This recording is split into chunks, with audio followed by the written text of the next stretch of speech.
Hey, FT fam, it's Braun and Pierzynski in the same spot along with Jason Kipnis, and welcome to Foul Territory. If you're checking out the show for the first time in your life, where have you been? I know the YouTube fam is in there as usual in the chat. We'll get to some questions a little bit later. We did our first week on Bally Sports TV and on the app, and now also hello to Marquee Sports Network out there in Chicago. So, Kip, now when you walk around, you're going to have a little more, hey, I was at the bar, hanging out, having a drink, and your mug popped up. There'll be hopefully some nicer interactions now with Cubs fans. A former Jason Kipnis ball club. Yeah, there you go. Right? Why don't they like you? I know why they don't like me. Because they like him. Crush him. Who doesn't like you, AJ? Cub fans. How could they not? How could they not? Well, correct me if I'm wrong, Kip. The Cubs season for you, was that COVID? That was COVID. No, they do like me. Okay. I mean, shoot, they won in 16, and then I played for them, and we won our division in 2020. But, yeah, it was the COVID year where no family or friends were allowed in the stadium. Yeah, and you were bummed, I'm sure, about that because it's a team that you were looking forward to playing with for a long time. Well, every player kind of wants to go home or play for a hometown team, and just never really got to scratch that itch because the world shut down, and the family couldn't come to the games and support and couldn't hang out with them afterwards. Did get on the silver lining of it all, though. I did get like a 6-week period of just scrimmaging in Wrigley Field at night of an empty Chicago City, which was awesome. That is cool. That is cool. Yeah, kind of creepy, but also cool, right? Kind of like a little bit apocalyptic, but really cool. I like it. All right. So also for Cubs fans, if you're looking for the first time, we have a show dedicated to the Cubs. It's been a little more of a therapy show lately, but it's called Northside Territory. We're also going to talk to our friend Jesse Rogers in a little bit about the state of Chicago baseball. We'll talk Cubs. We'll talk White Sox, the whole deal coming up in just a moment. Is he our friend? Is he your friend? I don't know. Is he? He's a Cub. You've known him for a minute. He's a friend. He's a friend. Yeah. He is definitely a friend. I've known him for I'm a big long fan. Time. Actually, he was part of this yesterday. So let's get to this. Let's charge the damn mound. Charging the mound. So I don't know if this was announced prior. It was kind of a blitz. I like this style of PR, but Jesse works for ESPN. ESPN with Sunday Night Baseball yesterday helped us fill in some blanks with the home run derby. We'll get to Gunnar Henderson, who's the first official participant that we find out about.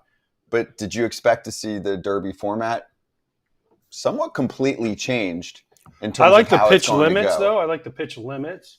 It still takes forever, even though they. But this is new. I know, and the guys are exhausted after. I mean, I like the 40 pitches, the one time out, the bonus outs. I get, the 425 bonus period earns a 4th bonus out. I love that. And then the finals, you cut it down even more. So it's great. Listen, that thing takes forever. I know people really tune in and watch it, but it does take forever and ever. It seems like it drags on with the commercials and the timeouts and then everyone's like, oh man, I got to just swing. So if you limit the number of pitches, it really puts a onus on the guy throwing. You need a good guy that can chuck it for you. I like this. This goes back to what it used to be, kind of. And I like that before, even though just the old-fashioned 10 outs and that. But with a pitch limit, you better pick the right pitcher. You can't have someone that just comes in there and gets the yips or can't throw a strike. True. That is true. The problem with the old 10 outs one is that they would literally take like 7 pitches in a row. And you're just like, swing the bat, bro. Yeah. Like, remember the year Josh Hamilton hit like 100 home runs a year? He took about 500 pitches in that thing. It was like he would hit one, and then the guy would go 1, 2, 3, 4, 5. And you're like, okay, swing, please. That was the problem. And then they went to the timed, which made it better, but everyone was just trying to get off as many swings as possible. So this is kind of the best of both worlds. Yeah, it's a hybrid. Yeah. Because also you had players complaining that they were tired.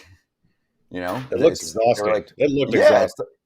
Is it a fast pitch contest? Like how many pitches can your BP pitcher get off? Or is this about pop, right? It was. So this helps the cause. So if you're new to the party here, there's no more head-to-head in the first round, which actually I am a huge fan of. I think that's like the sneaky part of this. Head-to-head in the second round for semifinals, fine. But for the first round, we take the top 4.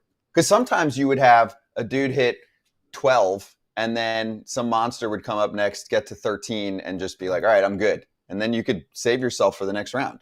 Can't do that the same way in the first round now. Because it's head-to-head. Not only that, No, you because could It's not head-to-head. Oh, You it's need the to top get as many four? as possible. Yeah. Oh. So you then- could do that at the end. If you're number 8, if you're the last person to go, right? Or, towards the end, right? If you hit a certain number and you know that you're going to advance, okay. Although there's still seeding involved. But it does make things more interesting in the first round for me. And I think it's a more fair fight because you can't just give up after a certain amount of time because you beat the opponent. Yeah, I agree. Although I like the head-to-head because it's kind of cool to say, like last year, Luis Robert hit how many, and then Radley Rutschman how many. It was cool. And then it's like the crowd was like, 1, boom, he hits, and they're like, yeah, 1 more, boom. So like that part is cool, I think. But you still get that in the next round. I know, but I think the whole way through is kind of cool. And you know what? If you beat the guy and you get a good matchup and you only have to hit 10 homers and you hit him in the first 10 swings, lucky you. Mm-hmm. I mean, sometimes luck of the draw. It's not always about how many you hit. It's sometimes how many you hit and when you hit them. The other thing, Kip, is the bonuses and really just the way that you get to keep going if you get hot, right? So you get 3 outs and then you get a bonus out if you hit one during that time period that's 425 plus. But think about this.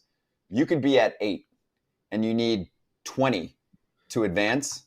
And as long as you stay hot with those outs, that is the old school format that you can keep. So nobody's really out after your amount of pitches or after the timer goes. So that still gives you that drama effect. Okay.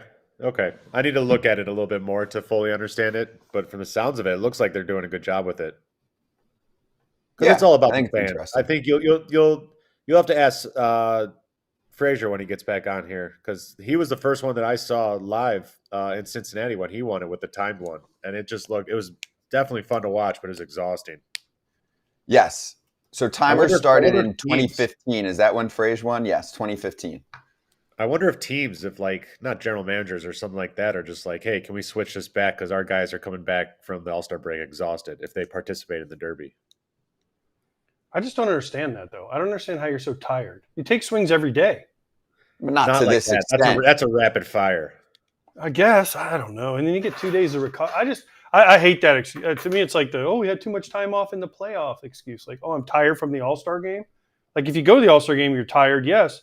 But by going and doing the home run derby, I mean, I get it. You get what? If you go out in the first round, if you're hit 16 homers and you take 40 extra swings, that really wears you out? No, it's 3 days before? Yeah. If you make it to the finals, how many swings did you take? A swings, all out swings. No? 100? Telling me guys aren't in slumps, they don't go in and take A swings on the field for 100 times? I don't know. I mean, dudes would go out there for hours and hit if they would let them. Yeah. Right, Kip? Like, if you're struggling.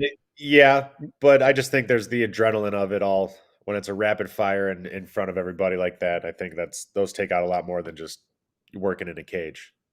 You're not wrong. You're not wrong on the other end. I don't know. I feel like it's an easy excuse if somebody has a bad second half. They're like, oh, sorry, he did the home run derby. But then you get guys that do the home run derby and get better. Like, so what do they say to that? Yeah, like Soto. J-Rod last year, right?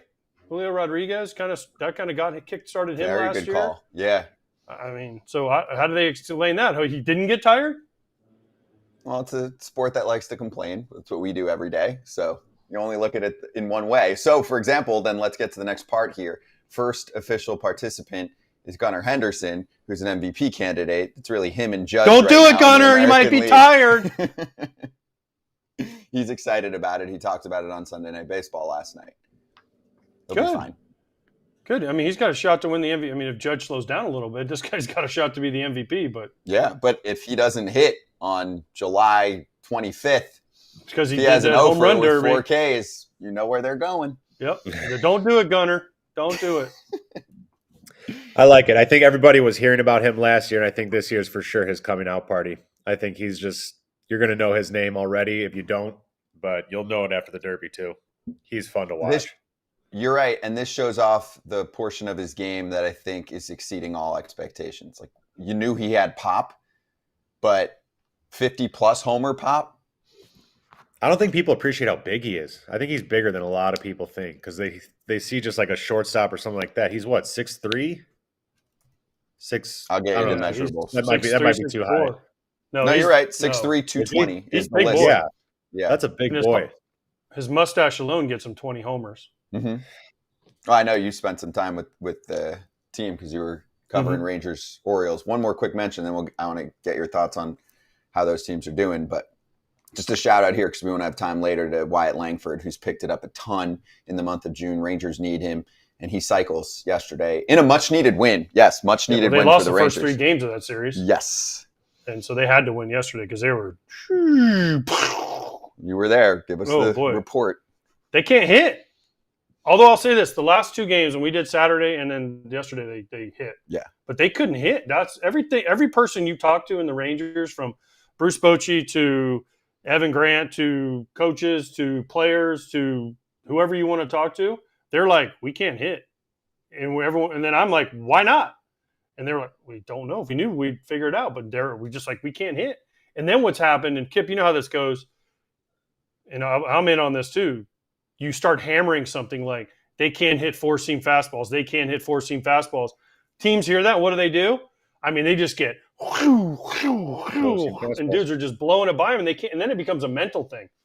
But I'll say this: on Saturday night, they lost 6-5, I think it was, and they scored 5 runs. But almost all their hits early were on breaking balls from Povich, and then later on they got a couple hits on fastballs. But all their hits were on breaking balls. And then I didn't watch the game yesterday, other than I turned it on when Langford hit the cycle. But yeah, they just can't hit.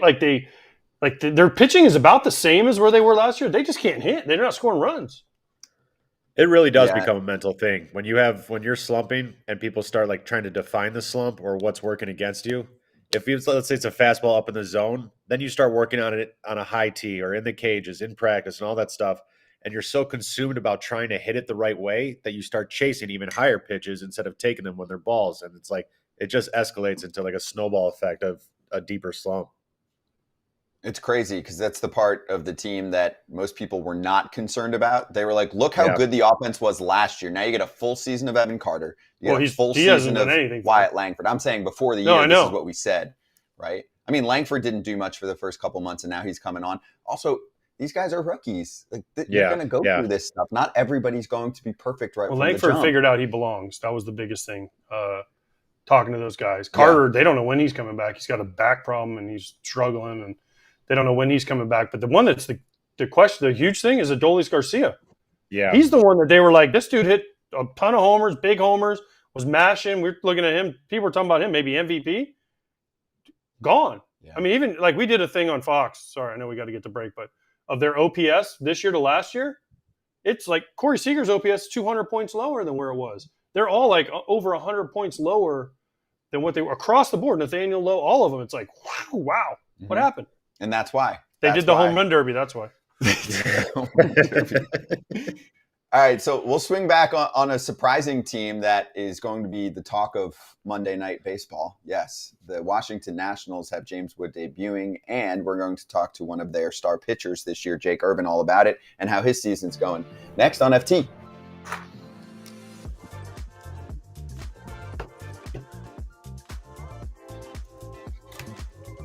John Sterling is a legendary broadcaster who has done the Yankees radio call for over 30 years, and he's calling it. That's it. 5,420 regular season games called, 211 postseason games. 211. That's well over a season's worth of postseason games that he's called. He's been a broadcaster for 64 years. He's hanging it up. Cheers. Just a fun personality. Kratz, you were a Yank. Did you get to spend any time with him, meet him, anything like that? Or, you had to deal with the weird COVID season, so you couldn't go within like 100 feet of each other? No, but I was there in 17 and spring training in 18, spring training in 20. So, yes, I got to meet John. It's my only regret. Only regret is never hitting a home run as a Yankee, to hear what John Sterling's call for my home run would be. Did you have an idea for him? No, not a bit. Really? Mm-hmm. I feel like you're not tough, Kratz. We'll get him on at some point, hopefully, and we'll ask. I need to find out what it will be, because he's got it prepared. Everybody that gets called up, he's got one. He's not surprised by the moment. But congratulations. What an amazing career. amazing to be there that long on that team. Yeah. He was one of the best. He's one of the, when you hear the Yankees win, Yankees win, I mean, it's iconic. And he was great. Every time we played the Yankees, him and Susie would come in, and Susan Waldman would come in and talk to us. And, I never gave her a hug. So she was, a little bitter about that, but, she was the enemy. But now I saw him last year. I did a Yankees game and went in and made sure I gave Susan a hug and talked to John for a long time. And just a gentleman of the game, just awesome to talk to, the stories he has, both of them. But, John, congratulations on a great career. You will be missed, and we'll see if whoever takes your place can come up with some of the calls you came up with, because a Stantonian home run. Text message. I liked that one when it came out. That was good. Yeah. He's 87 years old. Or on the 4th of July, he turns 87. Sorry, he's 86. I don't want to shortchange anyone. 86. He's been doing it for how long? 64 years broadcasting. Yankees, he's done 30 plus years.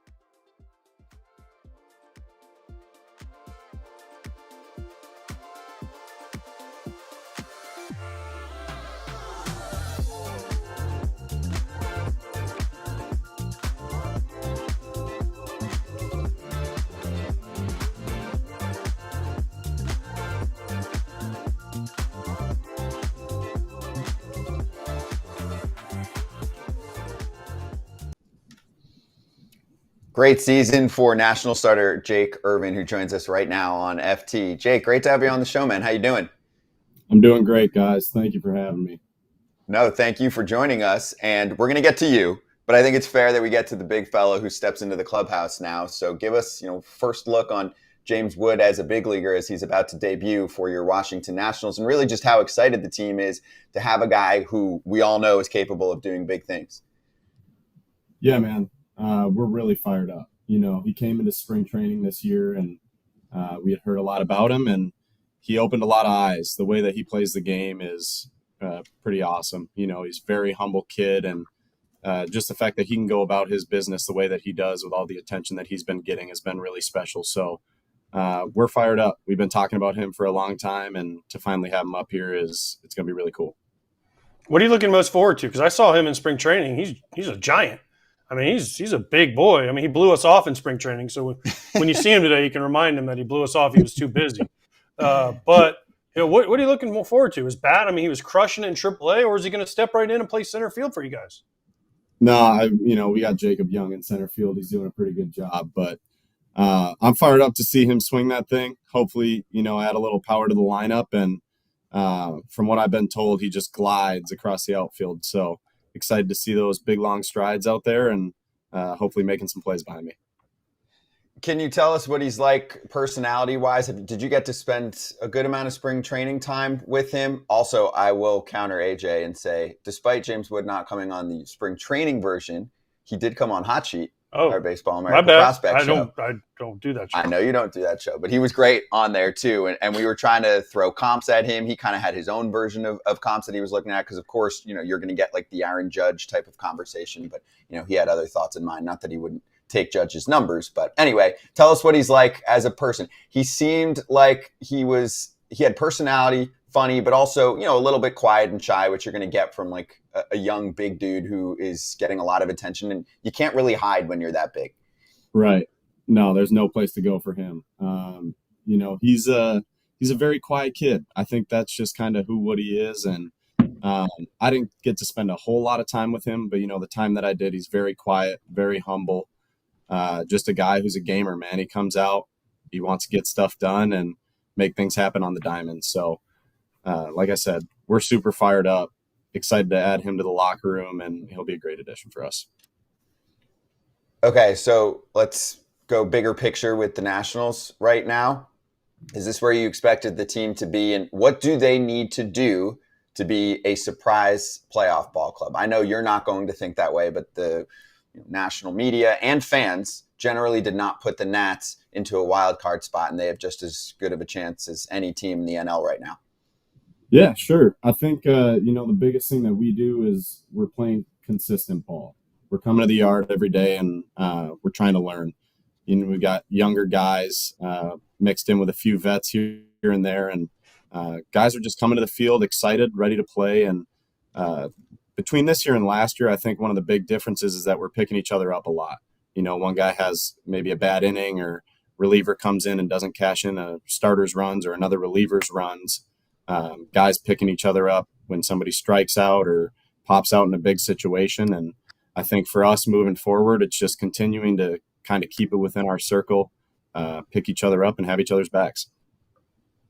Now, Jake, you kind of answered it right there, that how consistent you guys have been. But as a starting staff alone, what's been working for you guys? Because you guys have been kind of the key pieces for your consistency throughout the whole year so far. Why you guys are still in this right now?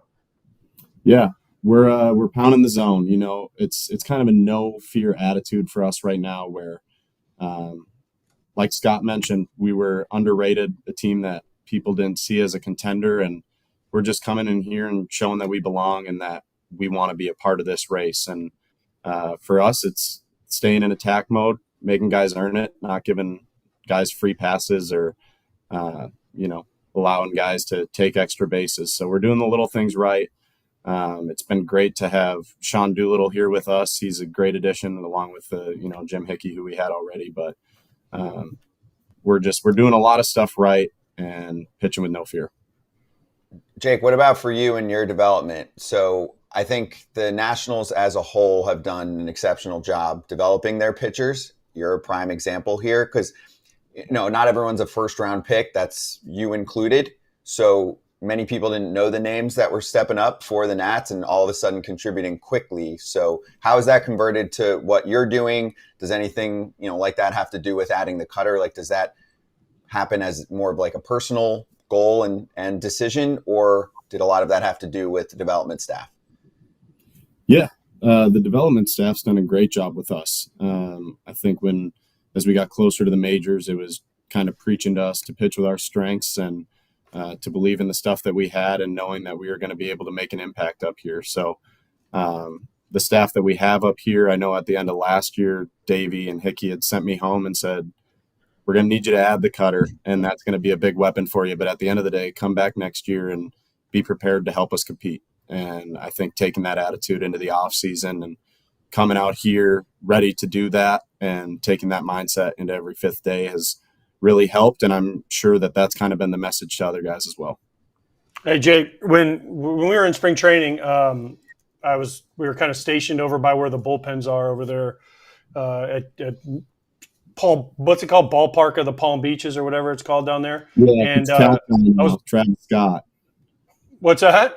Cacti Ballpark of the Palm Beaches now. That's right. That's what it is. Yeah, it's like crazy name. But I was watching you guys throw. I don't think you threw that day, but I know Josiah Gray threw that day, and he was literally every pitch. They had the iPad and they had the TrackMan right behind him. And every pitch, he would throw a pitch, and he'd turn and look, and he'd throw a pitch, and he'd turn and look. Are you that pitcher, or are you a?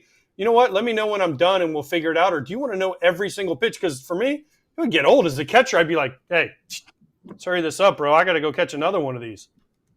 Yeah, I'd say that's JoJo a little bit. He's very into that analytics side of the game, and that's kind of how his pens go. Mine, personally, are a lot different. I like to throw my pitches, and for me, it's more just about competing more than anything. But the iPad's a good resource for different types of feels and stuff like that. If I'm working on a different shape, with a cutter, curveball, changeup, whatever it might be, just want to make sure that the shapes are consistent and that I'm getting the same release on just about everything. And as long as the metrics are, normal, then there's nothing really to worry about. Then it's just going about the pen as normal. But we have the resources there. We have the people that have implemented that the right way. And if you need it or want it, it's a good thing for us to have. Okay, so I got to ask. I play with jerks in Profar. Why do you guys hate him so much? Why the heck do you guys get all mad at him? All that guy does is smile and say everyone how much they love him. That's annoying. He's a great player, man. He's a great player, and he's having a really good year. I think we just, like I said, we're a family, and we took exception to the way that he had celebrated his walk-off the night before, and power to him, man. He put a great swing on a really good pitch and deserved to be happy in that moment. But, making it more about his team than ours. And I think that Cabert really handled that the right way, telling him, hey, man, you're having a fantastic year. We don't want to hit you. We don't want to hurt you, but just know that that's something that we don't take lightly. And it turned into something a little bit bigger, but we didn't mean for it to get that way. And, with McKenzie hitting him on the next pitch, I was going to say, you guys handled it the right way. You drilled him first pitch.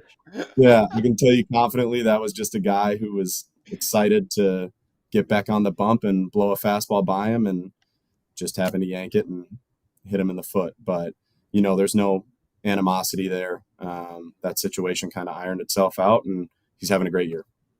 Dang it, that's not the answer I wanted. I wanted you to say good answer. Good answer. Right at him. Yeah, that was so – you've learned well. So politically they got good PR at Washington right now. Good no kidding. So, I mean, why – listen, I always obviously gave up walk-offs and watched Jason Kipnis celebrate walk-offs against us, and the Guardians or Flash Indians at the time would come out and throw Gatorade coolers on each other, and you're just sitting there. What's the limit? And this isn't just meant for Profar, but you as a player – like for me, I was like, you hit a walk-off, you can do whatever the hell you want, because I'm not watching anyways. I'm going back to the dugout, and I'm going back and getting out of my sweaty gear and clothing. So what is there a limit that you think that players should have, or is it a case-to-case basis? Because I just thought, I was like, yeah, you hit a walk-off, do whatever you want. Yeah. I think it's, like you said, it's case-to-case basis. It's do whatever you want. You won the game. You did something really cool that people dream of doing, and it's a special moment. I think for me personally, you keep it within your team, make it about your boys, and make it about your family. When you bring it to the other side of the field, there's just a little bit different feeling for a celebration like that. I was going to echo that same statement. AJ, I'm with you. You can do whatever you want if it's with your team. If you guys have a fun celebration, whether it's the old Adam Jones pie in the face or the Gatorade celebrations, when you start kind of crossing that line and looking into the other dugout, and I think that's a little bit of where it gets a little kind of like a gray area, to be honest. So I think if it stays on your side of the field and with your guys, there is really no limit that you can do. Is that fair to say? Yeah, and like I said, absolutely. And we didn't want to hit him. We didn't want to hurt him. Guys were over it, 10 minutes after the game, but we talked as a group and just said, that's something that we don't want to put up with as a team. And it's part of this scrappy attitude that we have, and we have each other's backs. We're here for each other. And part of that is doing what Cabert did and just standing up for his guy. I like it because I don't. Sorry to still go. I don't want to get too far away from where the game polices itself. I think that was still one of the best parts about baseball, and that I grew up to love about the game, and the way it handles itself and players handle other players and intricacies of the game. So I don't think we should get too far where it's like, oh no, you can't do any of it now. Where it's like, there's still got to be some of it. Yeah, I mean, we're all adults, man. We know what's right. Yeah. We know what's wrong, and when guys take it too far, I think that even in your own dugout, So when something like that arises, I think that as adults, we can handle that the right way. And if you got to police something, you got to police something. Love it. All right, Jake. First of all, I got a couple of things about your quote. One, you can't say attitude when you play for the Nats. It's natitude, because forever that was like their slogan. We have natitude, right? So you got to learn that. And then second of all, as far as being nice, you're from Minnesota. So there's like this thing called Minnesota nice. So, you just have to be nice. It's like built into your blood from where you grew up. But you kind of lost your Minnesota accent because you went to Oklahoma. So is there like a combo accent? Because at the beginning you were kind of Southern, but then the more you talked, it kind of went a little bit more Minnesota. So what are you going with here? Man, I'm a mixed bag of everything. I think it kind of comes out more when I talk to the type of people I'm around. When I'm around my family, very heavy Minnesotan accents, and comes out a bit more then. Also depends on the environment. If I'm watching hockey, it'll come out too. So been everywhere, man. It's a blessing. I got to watch Kip and AJ, you guys both a lot growing up. So really cool. All right. So on that note, You're from Bloomington. I didn't know there was a high school. I only thought the Mall of America was in Bloomington, so I'm shocked that there's because every time when I was in Minnesota, you went to Bloomington, you went to the Mall of America, and there was nothing else. So I'm confused. I'm surprised there's a high school there. And then second of all, who was your favorite player growing up? And don't say Joe Mauer. Man, I love Joe. He wasn't my favorite player. You're actually not going to believe this. My favorite player on the Twins was Michael Kadire, with Nick Punto being a close second. Wow. Okay. Good answer. The Piranhas, man. I was a big fan of that grinder attitude. I think that's kind of a Minnesota characteristic, is just being humble, going out, winning wherever your name is called, and competing like crazy. And that's what those two guys did, man. They're just electric to watch and a lot of fun. But yeah, go Jags, man. The high school in Bloomington, go Jags. Okay, right on. So, all right. So I got to tell you this. So Kadire, when I was with the Twins, lived like 2 houses down from me in this little neighborhood in Fort Myers. And he was like our stepchild, my wife and I. Like, we would have to go over to his house and, like, help him with dinner and all this stuff. So Kadire, like, I love Kadire. So he was like my little stepson I had, or little stepbrother, I guess you could call it, because he signed out of high school and I was like 22 at the time and he was like 18. But we're like, oh, we're living next to each other. Okay, we'll figure this out. So good choice. Now, Punto, I didn't get to play with Punto. I played against him, but, yeah, I love Nick, but you just like when they ripped his shirt off. That's the only thing I can come up with. Yeah, he's a firecracker, man. Like, I played with energy, and growing up, my favorite segment on TV was Web Gems, and it seemed like Punto was always putting his body on the line to do something crazy. So I appreciate it. When he fake dived all the time, that's what you liked. You liked when he fake dived back in the day. Yeah. He'd be like, "Oh, watch how fast I am, guys! I'm going to dive into first. I'm out by 10 feet." Love you, Punto. I love you. I'm sure he'll be calling me later. He's going to get a text during the commercial break. Yeah. Punto on line 1 here for me. Yeah. Do you ice fish? I want to know this. When are we going to buy a place? When are you going to buy a place on Lake Minnetonka for me so I can go fishing in the summer? Oh, man. As soon as I have the money to do that, I think that'll be in the cards, man. Lake Minnetonka is a beautiful place. Actually, that's the plan for the All-Star break. Head to Lake Minnetonka, get out on the water. So it's a beautiful spot. I don't do any ice fishing, really. That's something that me and my brothers will do as like a trip and make a weekend out of it. But, yeah, it's a good time, man. The lakes are beautiful. Enjoy Maynard's over the All-Star break, okay? Enjoy Maynard's, have a couple beers, Great spot. And we'll get Mike Rizzo. Juicy Lucy, yeah. Oh, yeah. We'll get Mike Rizzo on line 1 and just get some extension talks going so you can get that dream house. All right? For me, not for him, for me. Yeah, exactly. For AJ. You'll be the first invite if that all works out. Jake, great to have you on, man. Really appreciate the time. Keep doing your thing. We're excited to watch the game tonight. And obviously, good luck to the squad the rest of the season. Guys, I really appreciate you. Thank you for having me. Thank you. Jake Irvin, Washington Nationals, with us on FT. Be right back. It's a good dude. Hell. Hey, Ken, you mentioned Framber Valdez going down. There's been a slew of elbows lately. We've heard about them. We had Dr. Meister on yesterday talking about Tommy John surgeries and elbows and how we can prevent it. And then you saw Lindsay Adler's tweet today, or I think it was today, where she talked to the director of pitching for Driveline, and his quotes kind of matched up with what everyone's saying. Hey, guys, this is how you get to the big leagues. We're teaching how to get to the big leagues. If you want to stop getting hurt, you got to throw slower and not give max effort.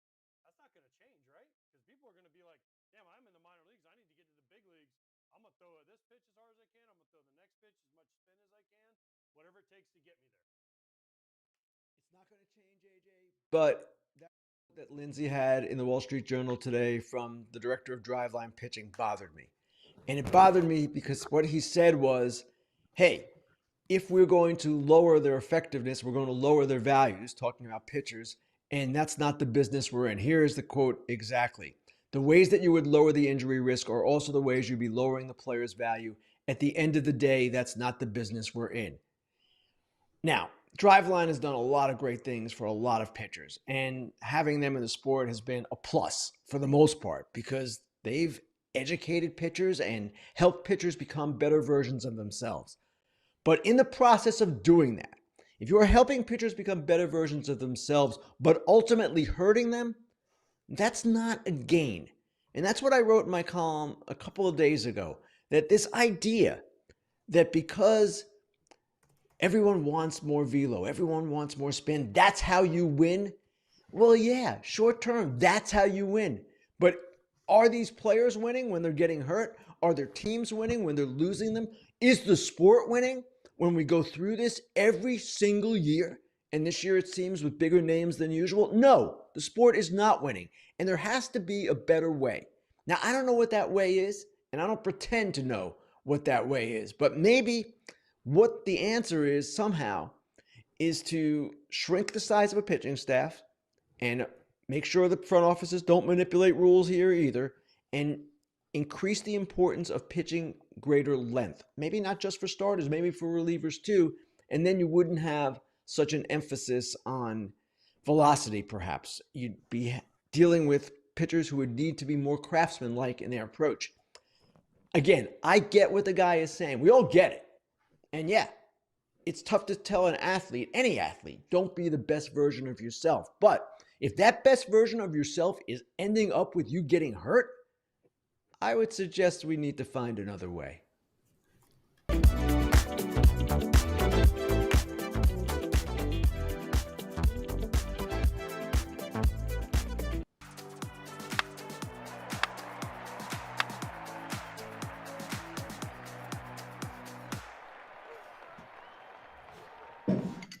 Better than box scores time. Let's fly through the weekend. Okay, so first off, because we have a lot to get to here, I'll give you 3 series, and you pick one that stood out in terms of a statement series. I'm giving you options, though.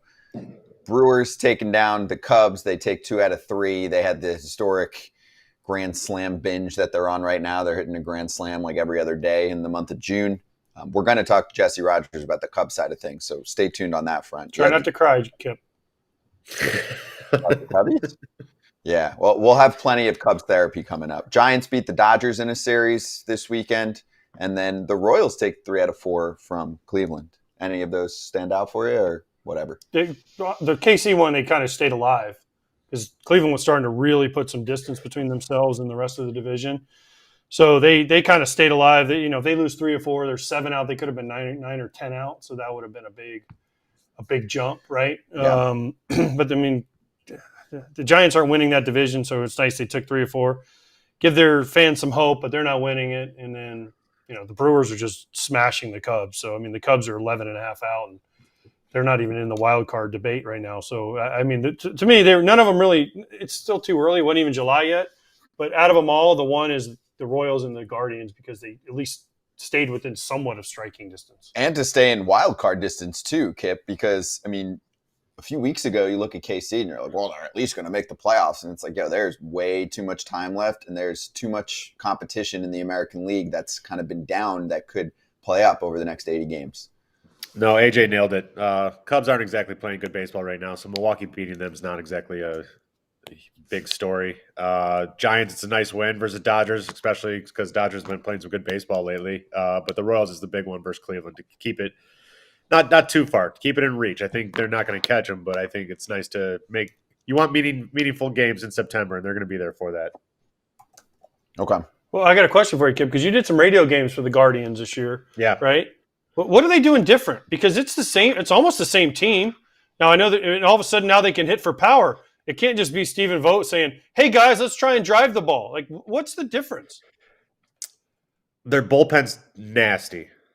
So they got a lot of guys who are discussing that bullpen. I think they have the lowest ERA bullpen in the entire league. If they have the lead in the game, it's hard to get runs off these guys. And then they just grind out at bats. I don't think he's starting to get his notoriety finally, but I still think he's underappreciated. Stephen Kwan, their leadoff hitter, is fantastic. He's had he missed a month and a half, and I think he leads the league in 3-hit games. Once he's eligible with the amount of bats, he'll have the highest average in the league. These guys, there's besides Jose and Naylor a little bit, there's not too many big names, but Kwan's name should be blowing up this year. A lot of more people should know who he is by now. And then the rest of the guys, there's no egos on that team right now. It's a bunch of young guys who are having fun and just trying to insert themselves into the league. So they're all trying to have good at bats. So they're all feeding off of each other right now. It's good baseball. It really is.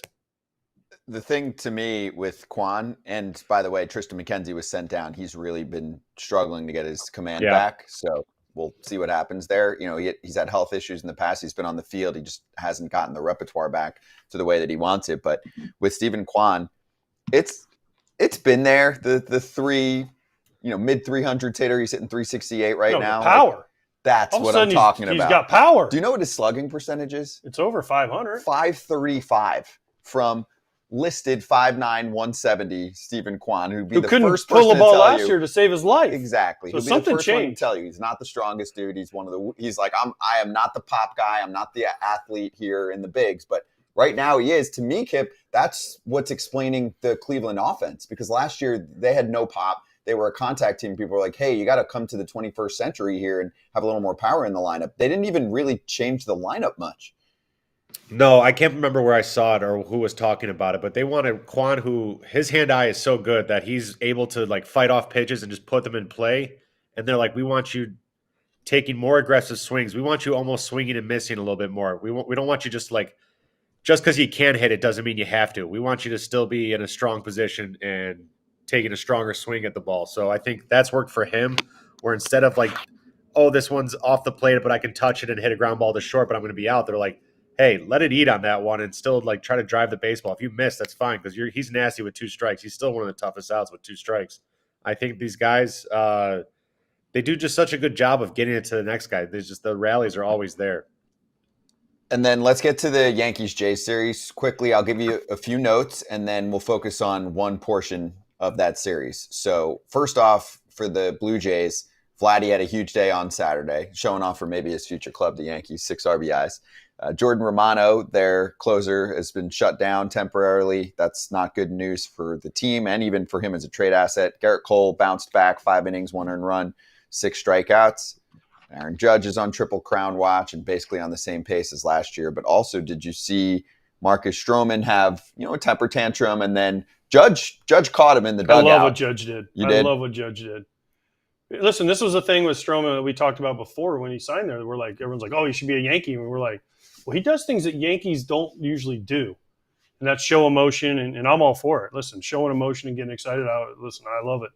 But what Judge did, where he's like, look, bro, we don't do that here, was awesome, because he's the captain. And he sat him down and said, we don't do that, so clean it up. And then Stroman had some good quotes after the game. I get it. He's an emotional guy. But, nobody wants to be shown up by their teammates, and stuff happens on the field. And I'm sure Stroman went up and said, hey, I'm sorry, my bad. I shouldn't have said that. But it's in the middle of a tough inning for him, and he got mad. And things happen, but I'm sure he apologized right there. He's like, throw the ball to Glaber. And I don't know, Kip, you were an infielder. I hated it when guys showed up other guys, but I think Judge handled this magnificently. Judge did exactly what he's supposed to do. It's not even a slow turn. Like, Glaber's not like dogging it there either. So, I mean, I think that's why Stroman, I love the emotion he plays with. Sometimes it gets the better of you. I can attest to that, even myself. But no, I'm with you. I hate when guys kind of throw up their arms, especially because it's the pitchers that get the most maybe camera time, or it's always on them, or it affects them the most. I think you see it the most when they show the emotion, whether it's showing up the defenses or not. But it happens. Listen, I think it's obvious when people are dogging it sometimes, and that time didn't look like it to me. And I think that's why it was mature of Stroman to at least acknowledge that he's like, hey, listen, it got the best of me today, but I love competing with this team. And you move on. I feel like that's an easy one to move past.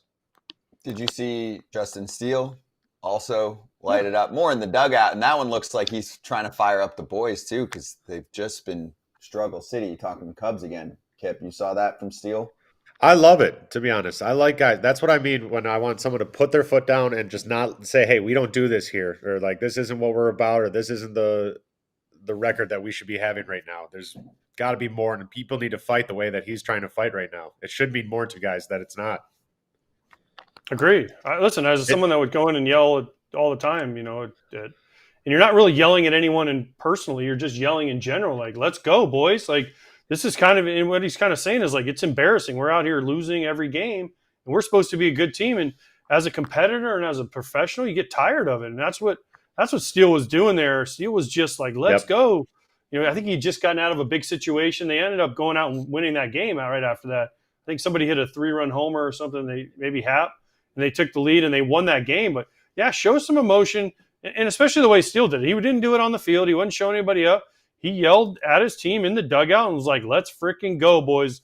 We need to clean this up. And didn't help him yesterday, but it did help him in that game. Yeah, he was probably also screaming, damn it, why are the Brewers so good this year?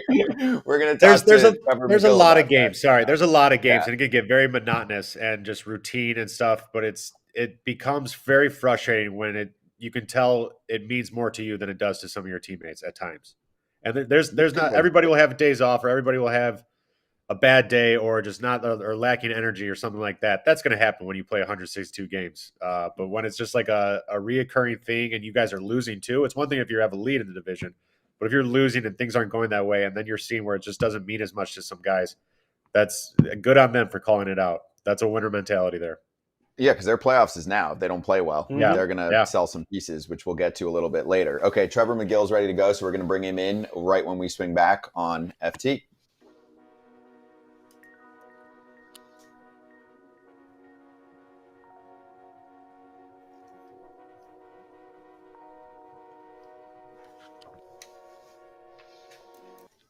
All right, we've got the NASCAR crew with us today. It's Kipnis and Pierzynski. Alana Rizzo is going to join them on Sunday. So for anyone that's been seeing that little pop-up graphic at the bottom of your screen over the last couple of weeks, to get your tickets now at NASCARchicago.com. The Chicago Street Race is going down this weekend, and it has a lot to do with the entertainment experience as well. Keith Urban's going to perform, the Chainsmokers, the Black Keys.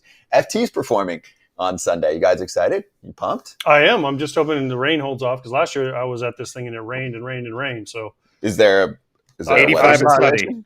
85 and sunny. There perfect. you go, Thank baby. you. Because I don't know, Kip, if you went last year, but I did it, but I last remember year- it being rained out. last year was like a monsoon, so it was like, what are you going to do?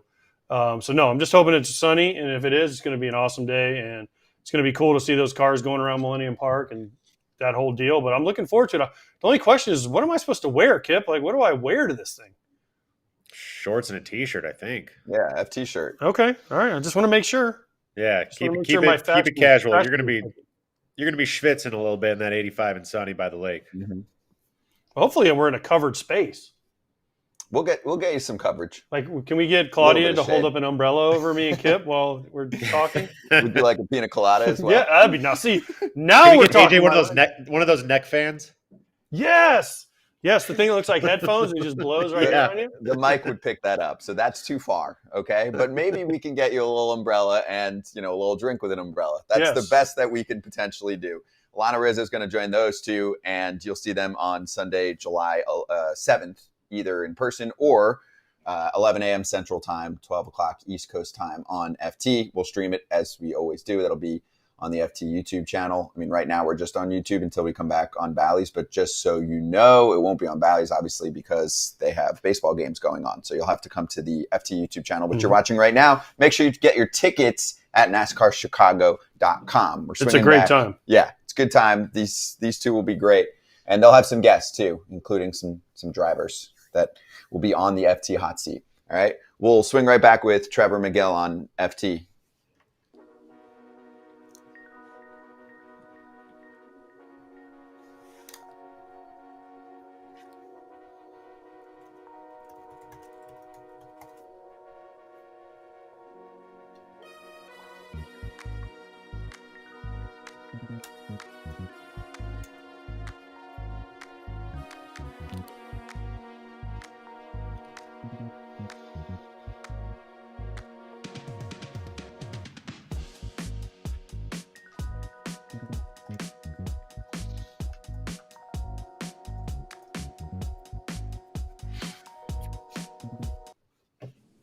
Hey, we're back with Trevor Megill of the Milwaukee Brewers joining us right now on FT, along with Braun, Pierzynski, and Jason Kipnis. Trevor, thanks for coming on, man. Appreciate the time. And did you have a fun weekend?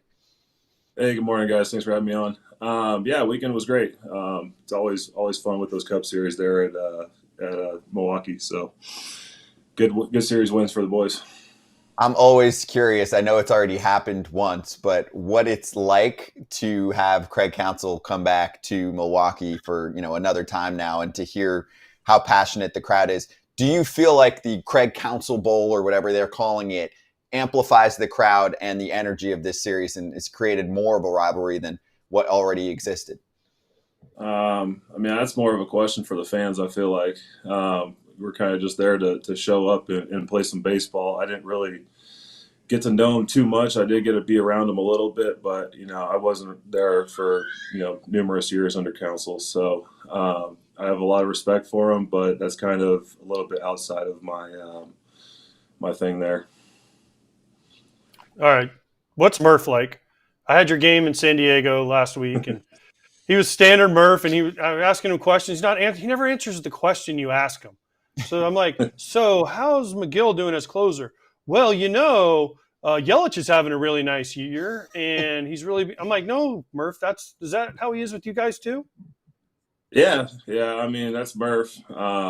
He's just he's the nickname guy. He's got a nickname for everybody, and I don't really log into too many of the post-game interviews or stuff, so I don't got too many lines or anything to quote from him. But maybe that's just kind of the Johnny College in him a little bit, which I sure appreciate. But I love him, man. Murphy's awesome.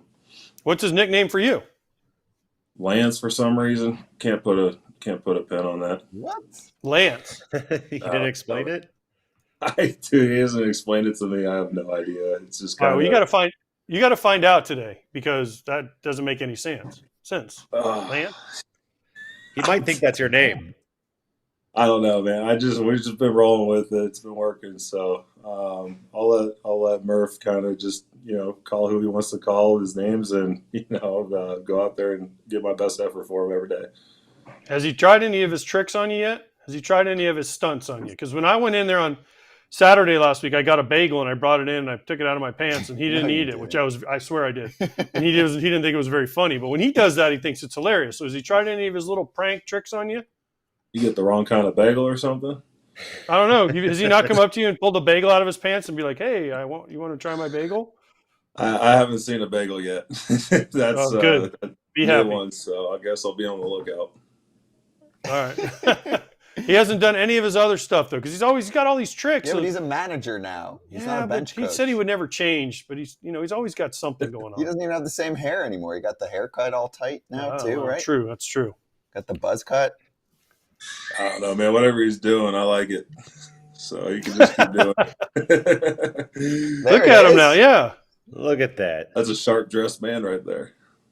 And he's listening to some inspirational audiobook or something while he's getting the buzz cut. Like, he is in the zone right now.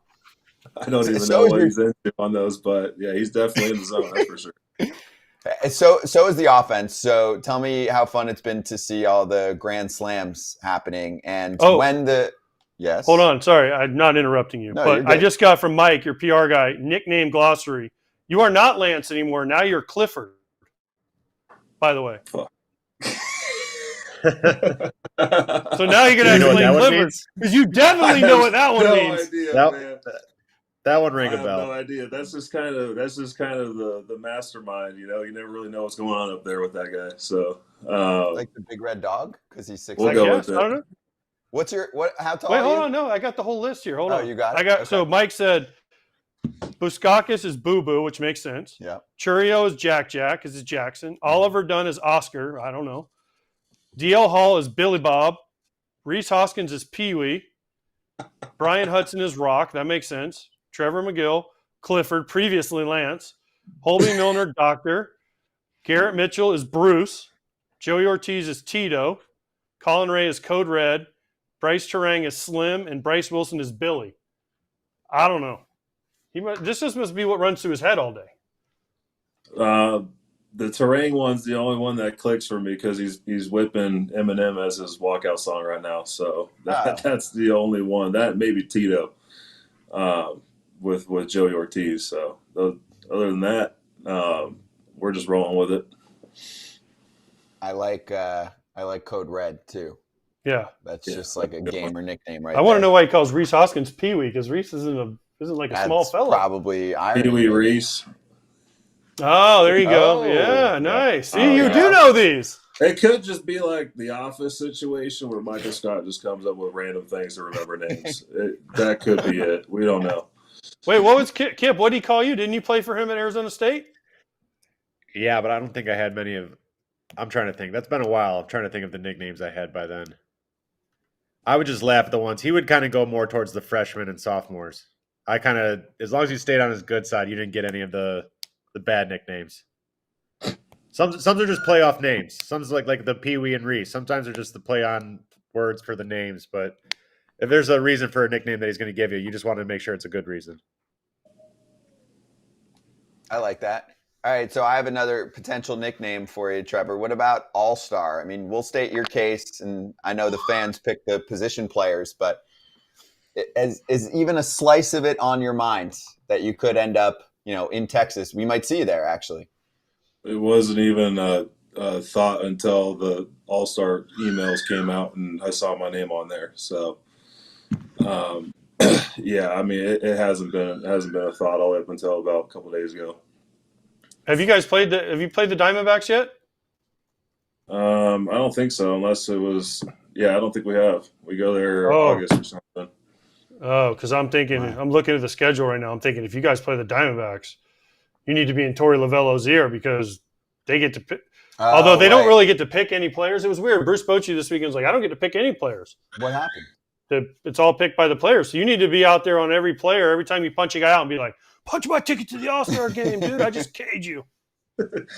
I mean, the way I see it right now, I'm just blessed enough to be in the position I am right now. And, God's good right now. So I'm just going out there and just trying to pitch my best. And, we're all waiting for the day Devin comes back, obviously. And we all can't be more excited to have him back here at the end of the month. So I'm just going out there, honestly, just trying to do my best every day. So that's about it. Do you sometimes just kind of check, your head, your shoulders, the whole thing, and make sure everything's okay? You've gone through it a little bit this year. So what was the most recent one? Wasn't there a comebacker that got you somewhere? Yeah, Talkman got my ass in the forearm there. Took a couple of days. I think I was back out in 3 days though. And then tip of the cap to Bassett the other day. He went out and, did what he did after getting hit in the arm. So a little more tougher than I am, I guess. But we were able to kind of come back from that and, just keep on where we were going into spring training and the first series against the Mets there. I think it kind of dodged the bullet a little bit there. And then we have, the crazy story from what was that, April, which we brought up because I've been through the same exact thing. What's that? You fainted and hit your head? Yes. I got a concussion. I had, essentially an allergy situation, kind of like food poisoning, whatever, and you're super dehydrated, and I've passed out. Whatever. Anyway, fell backwards, concussion. So you had a pretty similar situation. And yours was in public, right? You were at a store? Oh, yeah. I got food poisoning or whatever, diseases they're whipping up these days. And I went like 48 hours, 36 hours without eating or drinking and got home to Milwaukee. Had a task of kind of setting up the house. My wife's watching the kid right now at the time. And just kind of ran out of steam around 4 o'clock. And, I tried mentioning to the guy over there at the Wi-Fi store that I was about to fall and pass out, but I didn't make it to the chair that I asked for. So we just kind of woke up and people were around us. And, thankfully everything was all right. Just a little concussion symptoms. And we got over that with some time. Hey, all right. You got a crib behind you. And I know you had a kid not that long ago, less than a year ago. So you're a brave person if you're traveling with your kid on the road. You guys are in Colorado, so you're brave. But I guess you're a reliever, though, so you don't really need to sleep because you can sleep for like the first 7 innings of the game. No, I take like a 15-minute nap before the game. That's about it. Didn't get much sleep last night. She was a little fussy, but for the most part, she's been wonderful. Absolute blessing of a kid. She's been great. Sleeps through the night most of the time. And yeah, I love her a lot, and do anything for her, even if it's pitching a little tired. So, it's kind of what you get when you have a kid, and you know that going into it. And honestly, I wouldn't give up any extra sleep for not having her here. Can you? Talk to us about the difference kind of that you've gone into this closer role this year with Devin going down early in the season. How has it been a change at all for you in kind of a routine or the way you approach each kind of bullpen or something? Have you gone about a different way for the new role? Yeah, it definitely helps knowing that you're pitching the ninth. My routine takes a long time. I'm second, third inning. I'm already starting rolling out and everything. And, it definitely gives me a little peace of mind that the ninth is mine right now. When he comes back, it might be a little different, but, probably nothing we can't handle. And as far as the mindset goes, you're there to just finish the ball game and get 3 outs. It's kind of, it's the same thing as every other inning, just a little bit more pressure on the hitters. They're swinging a lot more. Got to be a lot better with where I put my pitches, and it's been fun. It's a bigger adrenaline rush, that's for sure. Now, has there been any communication at all about when he comes back? To whose role that might be? Late July, so that's kind of what's been put out there. His throwing sessions right now look really good. I haven't been able to stand in on a bullpen, but he's a dog, and he's been taking care of his business since he got the word in spring training.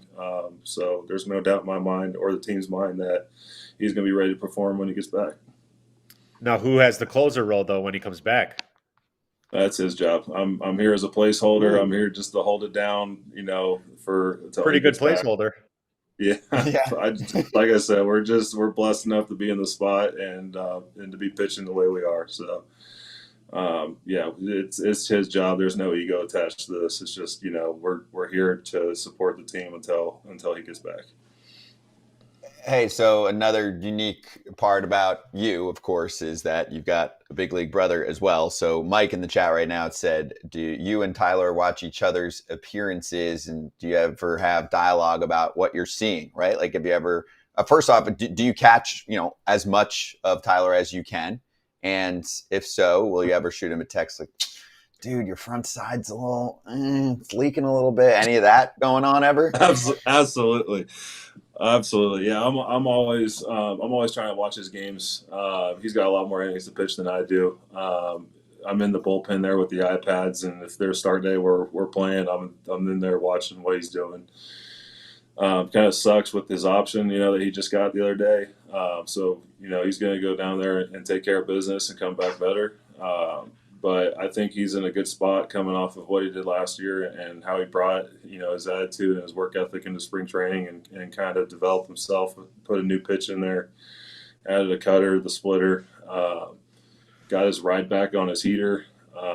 That was kind of the one thing this offseason. We had him kind of move out to Arizona. I feel like I finally convinced him to get out there, and we were able to kind of be brothers and go through the process, get ready for a season this year. And just kind of the big thing I felt like that would help him was getting that heater vert, back into the 18s, 17, 18, 19s. And, we've seen that. And guys are swinging under heaters and swinging over off speed when he's on. So, there's definitely always, some kind of note that I have in my head, and I'm not afraid to kind of explain that to him. And, the same thing applies to him too. He sees something, he lets me know as well. All right, 2 things on your brother. 1, who's the better athlete, you or your brother? I'd say him, man. He's got talent in his fingertip. He can skateboard, he can play water polo, he can do everything, man. He's very talented, so I'd probably give that to him. Okay, and then skateboarding and water polo are not usually we hear about baseball players, so that's an interesting. He can step on a skateboard still, probably kickflip or do whatever. We did it actually over at Push this offseason. He whipped out a skateboard someone had and busted out a few tricks. And big 6'8" guy, not really expecting that. Kind of drew some eyes on him. Yeah, for sure. All right, then last thing I think we're going to let you go after this, but Rhys Hoskins, Pee Wee, got into a fight with the Mets. Now, if you would have been on the team, would you and your brother have squared up, and who would win? Because we messed it up, man. We had the plan. We've been talking about it during during the off season, that if anything ever happened, we go after each other, and we froze. We didn't do it. That was our chance. So could have been funny, but we missed out. Yeah. You guys should have just come right out of the dugouts there at Citi Field or the bullpens because they're like right next to each other, and you guys could have gone at it right there. You didn't even have to run all the way in. Could have just look. I got was one. right next to him. Sango was right next to him, and I was like kind of doing like little, put him up to him, and Sango was getting a kick out of it. But we definitely missed our opportunity to meet up over on the diamond and kind of do whatever the heck it comes to our minds. So maybe next time. That could have been such a viral moment. Like you guys, that'd have been hilarious. Fake kicking each other, or just like seriously something hilarious. I mean, you guys could have done so many things. We were talking about it in the off season too, man. We didn't do it, so we screwed up.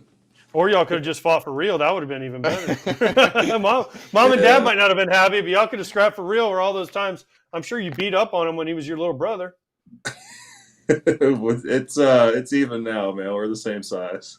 True. They're both huge dudes. They're both huge. I think it would have been funny if they did something goofy. Just That's like, what I'm saying. Like some war, I don't know, just something random all of a sudden. Was it the Hulk Hogan finger of death? Where I think we definitely could. We could have de-escalated the whole situation pretty quick, I'm sure. But yeah, we got the game coming at the end of the year against them. I'm sure they'll be in the hunt the way they're playing right now, and we'll see what happens. They got that history with Reese over there, and it kind of just seems like anything can happen sometimes. So the problem is, though, Milwaukee, the bullpens are far away. Citi Field, they're right next to each other. It's like you almost come out of the same gate. Like Milwaukee, you got to run across the outfield to meet. I mean, I think Boston's worse, to be honest. We cleared the benches with Boston, and there's like just running next to each other on the way in. hey guys, we're gonna fight. How's your morning? Oh, great. Yeah, I don't know, man. That was probably the weirdest one. You guys like coming out of a hockey penalty box. Yeah, no, I've jumped a few walls this year. I think we've cleared a few times now. Yes. Yeah, Brewers have some fight in them. I like it. Well, Trevor, it was awesome catching up with you, man. Enjoying what you're doing. Hopefully we'll see you in Texas too, all right? And in the meantime, keep you doing your thing with the Brewers. Absolutely. Thanks for having me on, guys. Thank you. Trevor Megill with us on FT. Be right back with Ump Show.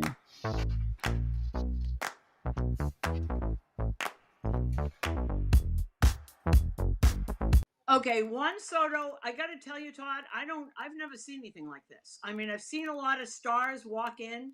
He's 25 years old. I've never seen someone as comfortable in his own skin as is Juan Soto. He knows who he is. He knows what he does. The only thing I can think about that is the same, for example, you've seen these guys when a pitcher will throw a strike and he knows that he could have hit it. He'll just point at the guy and say, yeah, you got me. And then he'll put this smirk on his face, and the next pitch will go into the upper deck.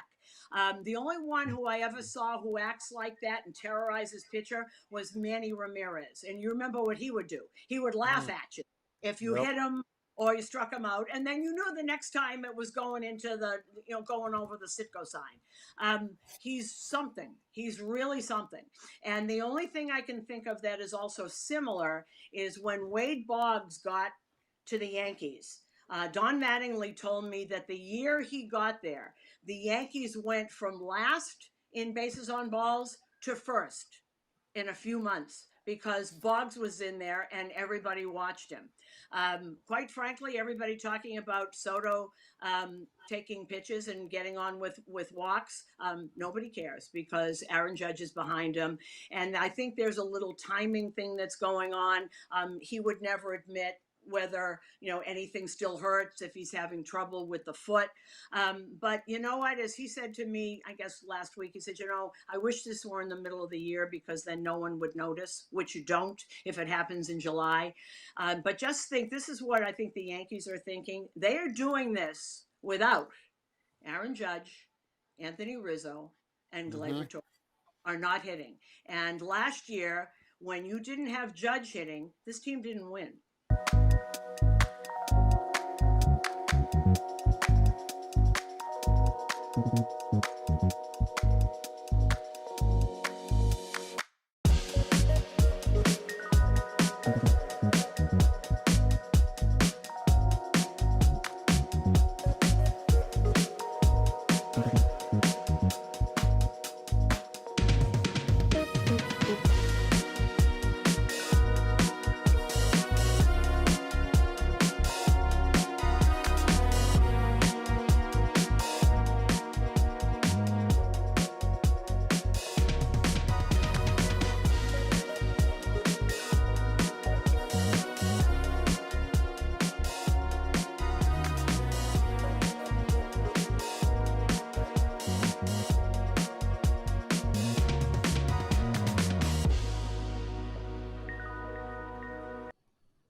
Back on FT, and a reminder that a new Fair Territory is out there for the world on wherever you get your podcast or on the FT YouTube channel starring Ken Rosenthal. And they'll have Thursday show bumped up to Wednesday since Thursday is July 4th. So you can catch that show live leading up to FT if you're on the YouTube channel. I do want to also just read a quick little quote.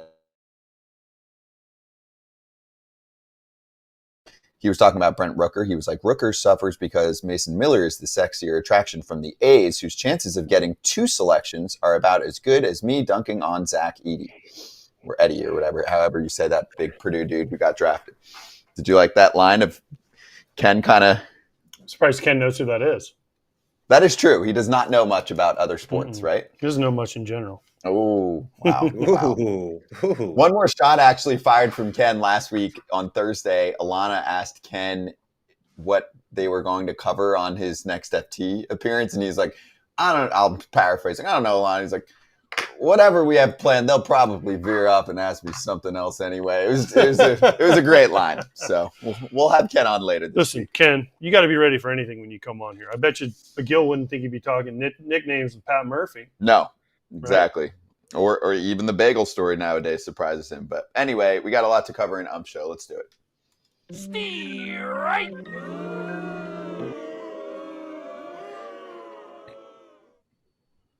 Show for me kind of stole the show this weekend. Like it was a mid-weekend. Like the games were good. There wasn't anything crazy going on. There were some crazy calls. Okay, so let's just start with your general robo-ump on line 1, or at least a challenge system, please, because this one would have been easy. So Kip, Landon Knack for the Dodgers with a little change up above the zone to Michael Conforto. Not to mention it's an 0-2 pitch. This decides the at-bat. And strike 3. Here it is. In what world is that a strike? What is it, at the tee? No? You think this one's what? Stuff happens, dude. I mean, that's not egregious. That's not that far outside. I mean, that's not 7 inches off the plate. I mean, that's high. Look at the box. The box isn't always right. The box isn't always right. That's a I'm catcher. Melvin, didn't you? He handled that better than I would have. That's a bad one. I'm more lenient left to right than north and south. That one's up around the letters. Letters are a strike. Armpits to kneecaps. I said around the letters. I didn't say it even made it to the letters. I said around the letters. That's a catcher. He wants that pitch. AJ's catching right now. He wants that pitch. Yeah, that's Edwin Jimenez was behind the plate. Mike Kruko, of course, said that's a ball by a lot. But then even on the Dodger broadcast, Oral Hershiser's like, umpiring grade is not going to be good. That's a pinata pitch. Yes. All right, so then let's get to a call. So this is huge. This is a home run call in a big series between the Royals and the Guardians. I heard from Matt Cottrell, the Royals manager, after this one. I'm still just utterly confused about this home run ball for John Kenzie Noel, the new Cleveland Guardian, who hit a dinger, but it looked like it hit off foul territory. What would you call that little thing that's hanging off the pole? The screen. But it wasn't it like the thing that holds the screen that it hit? Mm-hmm. Well, all right. Well, we have the play first, so let's show the play. Here we go. I mean, it's not going to be the easiest for everyone to be able to tell right now, but the ball clearly was directed right from hitting something. That. What's that thing that's hanging off the foul pole? It hit that? I think so. It hit that. It's foul. That's foul, though. Right. That thing is foul. What is that? What do you Looks call it? Looks like a microphone. That huge, like, it's a pole coming off the foul pole. I don't know. Never seen that before. Or did it just hit the screen? No matter what, it didn't hit the foul pole. You can see it kind of hits the little black thing hanging off the side. Yeah, and that's kind of starts wiggling. I might push back on you guys then here. To me, that's part of the pole, no? No. So you get an extra 2 feet foul? There goes the ball. According to the rules, that thing is foul. Like that does not count as a It clearly hit the thing. On that replay, you can see it hit whatever that thing is. The little chain link, like the fence part next to it. Laz, what are you doing, Laz? Yeah. It didn't hit the foul Yellow pole. part. It's got to hit the yellow thing to be a home run. Even he knows it wasn't a fair Everybody at the ballpark was like, oh, this is getting turned around. And then it didn't because they didn't feel like they had conclusive evidence to be able to swing it around. Looked pretty conclusive to me. Yeah. To me, Okay. I thought that was part of the poll, so maybe I need to learn that then. I always thought that was part of the poll. Yeah, but it's in foul territory, so it's like great show, by the way. It's like this. Here's the foul pole. Here's the little things hanging off. This part. You can hit this part over here, man. Otherwise, teams are just going to start just creating these I'm gonna have long the biggest microphones. If I own a team, I'm going to have the largest foul pole in the league. It's so foul. And they have it the same color, too, so that just makes it even harder. Which part? That's what I'm saying. To me, that's why I still think of it as just one pole, kind of. So, I don't know. Okay, one more then. Jose Altuve. This was bad. He was ticked. Yeah, but this is a rule thing. This isn't even an ump thing. This is stupidity. Why can't we review things? What is reviewing for? Like, that clearly, it hits his foot, right?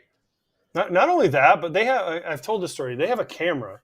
Fox used it for one World Series where you can, it's like a heat camera, and you can see when something hits it, and it'll turn up a different, it's like black and white, and the part where it hits will turn because of the friction. So I know the technology's out there, but how do we not, I just don't understand how certain things aren't reviewable. Like the foul, remember the foul ball that got past Jonah Heim on opening day and then he scored a run? He's like arguing that, hey, it was a foul ball. And the umpire's like, oh, no. I mean, there's ways to tell if it hits him or not. Why can't we review I always go off the hitter, right, Kip? Like he jumps up right away. I always tried to fake it, but I would wait a second, but he jumps up right away. Because it takes you a second to think, oh, that was close to my foot. But he jumped up right away. Like we got to be better than this in 2024 with replay, and we got to come up with better rules too, like for what can be replayed and what can't. There's a lot of times because as a hitter too, you might check swing on something or it might go straight down, and your first thought is not to try to sell it. Your first thought is, okay, I got to run. So when you know you're hit, then you're thinking, okay, I know I'm hit. I'm not running. He didn't run at all, so he knows he got hit by the ball, and it's just one of those ones where it's hard to see. I think it's hard to see on a TV. I guess listen, the amount of times that I was frustrated with the New York review booths and all of them and just why something's coming up or the answer's coming back the way that it was, I just don't get it. So I'm pissed off just the same way as Altuve if that happened to me. Yeah, my thing is just make more things reviewable. Yes. If it's not conclusive, they'll say we can't decide, even if they're wrong sometimes on that one. With this, it would have been like, yeah, the baseball hit Jose Altuve's foot. You see the redirection. You see the redirection. You have this billion-dollar industry with all these cameras and high-tech stuff, and we can't get these calls right. That's where it gets frustrating for me. That is the point. That's why all of the jobs and the money and everything is spent to be able to get calls right. I just feel like we're still being a little bit limited on a situation like this. It's it's like we can't put a camera like over the lines, and so they can review balls that are in front of the bases for a fair or foul. Like you can't put a camera somehow that looks down on those, and so there's got to be a way to do it. I know all stadiums are different. There's got to be a way wires. There's got to be a way to do something. Yeah. I don't know. There's a million things that aren't reviewable that are very easily could be, and they just don't want to do it because it would just cause them to spend more money. But this one, you see that it hits the foot and it goes in a different direction too. Like it's not difficult here. So, anyway, that's what we like to do here. Complain. You want some complaining? I don't want to complain though. Okay, well, Cubs fans, get ready. Jesse Rogers is about to join us from ESPN next on FT coming up.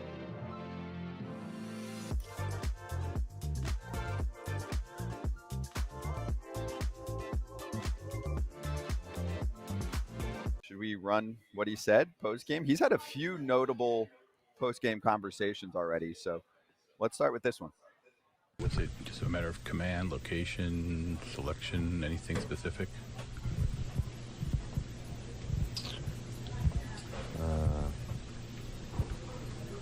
No, I thought it generally sucked. I didn't think it was a specific suck. I thought it was like an all-encompassing type of suck. So, we're going to try and rectify that, but for right now, I'm going to be pretty pissed about it. Where do you kind of go from here? Is it looking at tape? Is it going through mechanics? Where do you kind of go from here? You tell me. I've tried that.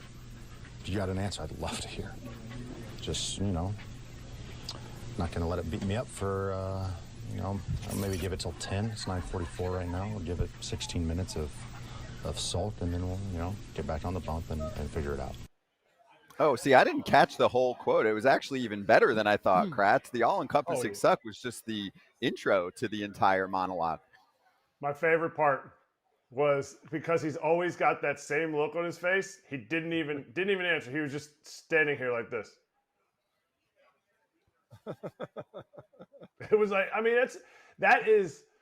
this is a day when you watch a player, a big league player for me, and I sit there and I go, I'm so glad I'm not playing anymore, because everybody has been there. Todd has been there. He swung and missed at pitches where you're like, I don't know. I really am not sure why the ball did not at least hit some of my bat. Like, at some point, the ball should have hit my bat, even like a foul ball, something.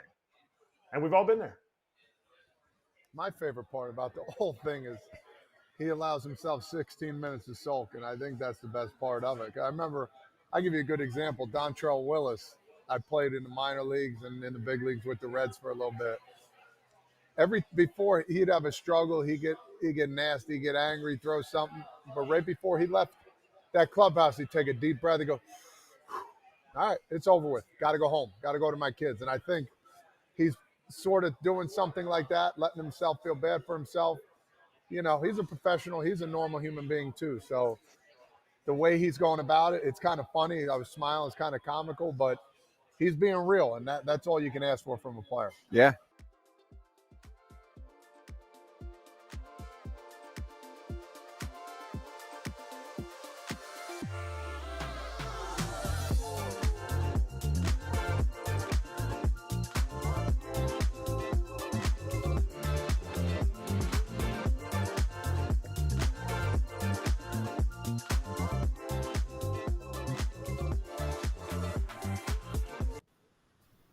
Well, I'll start here. Bad seasons can still be interesting. Let's talk to Jesse Rogers from ESPN, at Jesse Rogers ESPN. If you want to give him a follow, we'll post some of these clips from the combo we're about to have. And Jesse, great to see you. Let's start with the Chicago Cubs. I feel like we're at the point where, Cubs fans and writers, et cetera, will look at this series and be like, well, they got a game from Milwaukee. I'm like, that's not going to get it done. So where are we at with this team, and what did you learn from Jed Hoyer's comments, GM of the Cubs, a few days ago? Yeah, I mean, Craig Counsell's being a little bit more diplomatic about things, but Jed Hoyer, as executives are, pretty clear about what has to happen this month for them not to change directions by the trade deadline. What's interesting, though, is they don't have a lot of players, veterans on last year's of their deals. Kyle Hendricks would be the one, and I'm not sure he's pitching well enough to be traded. He also has a no trade now that he's 10-5. So they don't have a lot of guys that are pending free agents to move.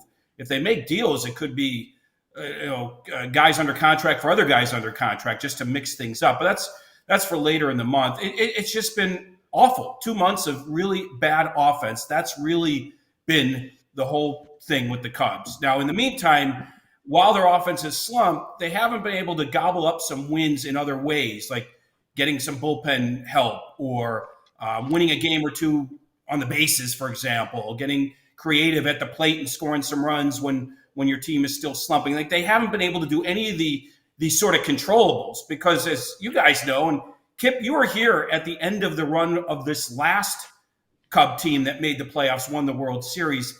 It feels a little bit like that. Like, sometimes you just don't hit and you can't figure out why. That's what happened with the Rizzo, Baez, Bryant group. Now, they accomplished a lot before they started this to slump and were broken up.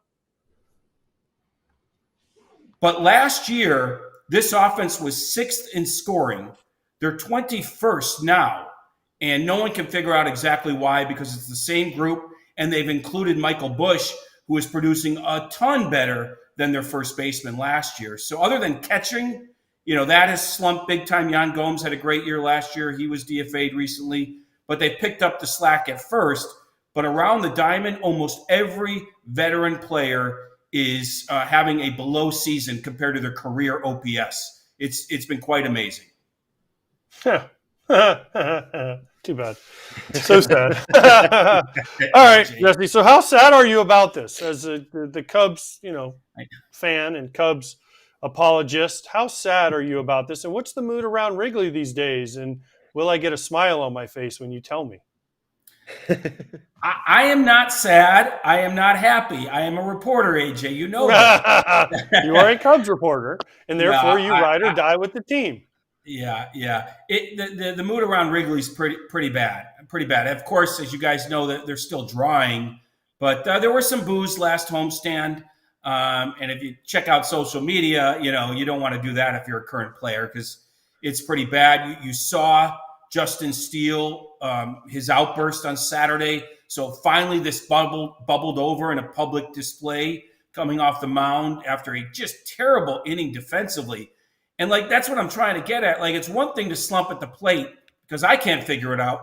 It's hard to figure out those things.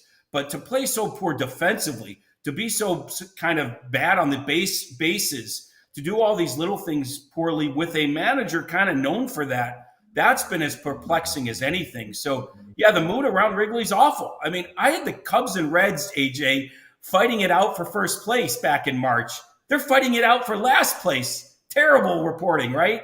So it's pretty bad because it's been so unexpected. I mean, that was your homer pick, but what can we do, Jesse? All right, so but that brings me to Counsell. Counsell was brought in on a huge contract to fix all these things, make them better, little things, base running, defense, pitching, handling the pitching staff. Has he been handed a bad lot by the ownership and by Jed Hoyer? I know Counsell's getting some heat, but when does Jed Hoyer start getting a little bit of heat for putting this team together? Because right now it looks like, I mean, you mentioned there's not a lot of trade prospects out there. So when is he going to start getting heat? Because like I said, Counsell's getting it already.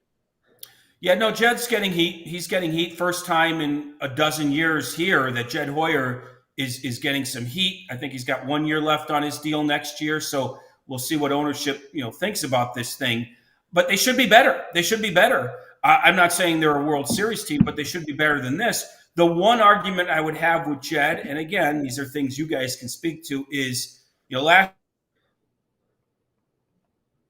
said, but they don't have a lot of star power. They don't have a lot of star power. Without star power, I think your variance is greater. With a couple stars in the middle, I don't think you can go from 6th to 21st as easily. So they may have misread this offense. We'll see.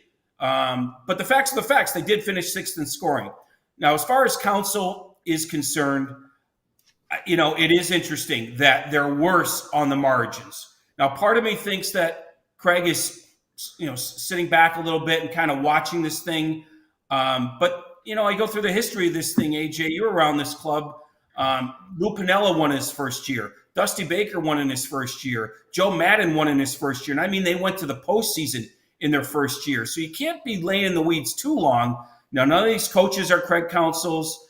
I think he's just getting to learn the front office. So maybe he hasn't put his fingerprint on this team just yet. But I think there's enough, when you're in last place, there's enough criticism to go around and a lot of focus on both Craig and Jed, to be honest. Hey, tell the Ricketts family I'm available. They need someone to come in and clean it up. Thank you. You're wearing blue. I see you're wearing blue. Yeah, exactly. Does look good on you. Right on Does cue. look good on you.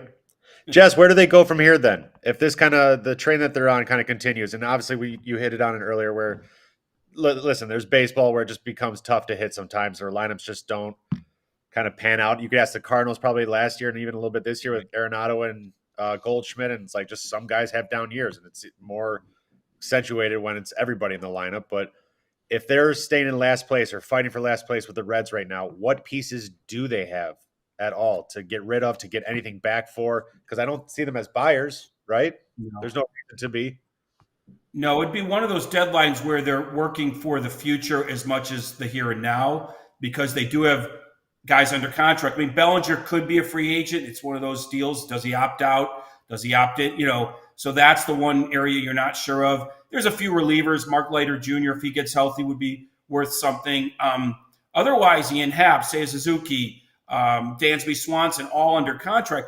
But I could see Jed changing up the dynamic. I mean, there's only 2 times a year you talk trades in serious manner, July and, of course, November, December. It's not like you're talking trades 12 months a year. So here's a chance maybe they do trade Ian Happ for Vlad Guerrero, just giving you some names, or maybe they mix up the middle of the infield or something.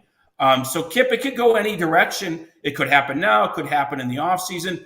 But what I think he wants to know for sure is, did I misread this offense? Did I misread it? Was last year an anomaly, and this is the real offense? So I think he's gonna know more even just a month from now, let alone 3 months. They need to go get a star. You know, they dip their feet in the water with Ohtani.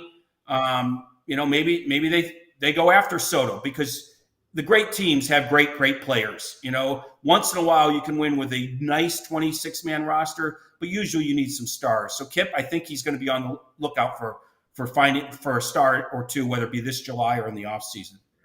I don't think it's just the offense. Did they maybe misread this bullpen too out of spring training?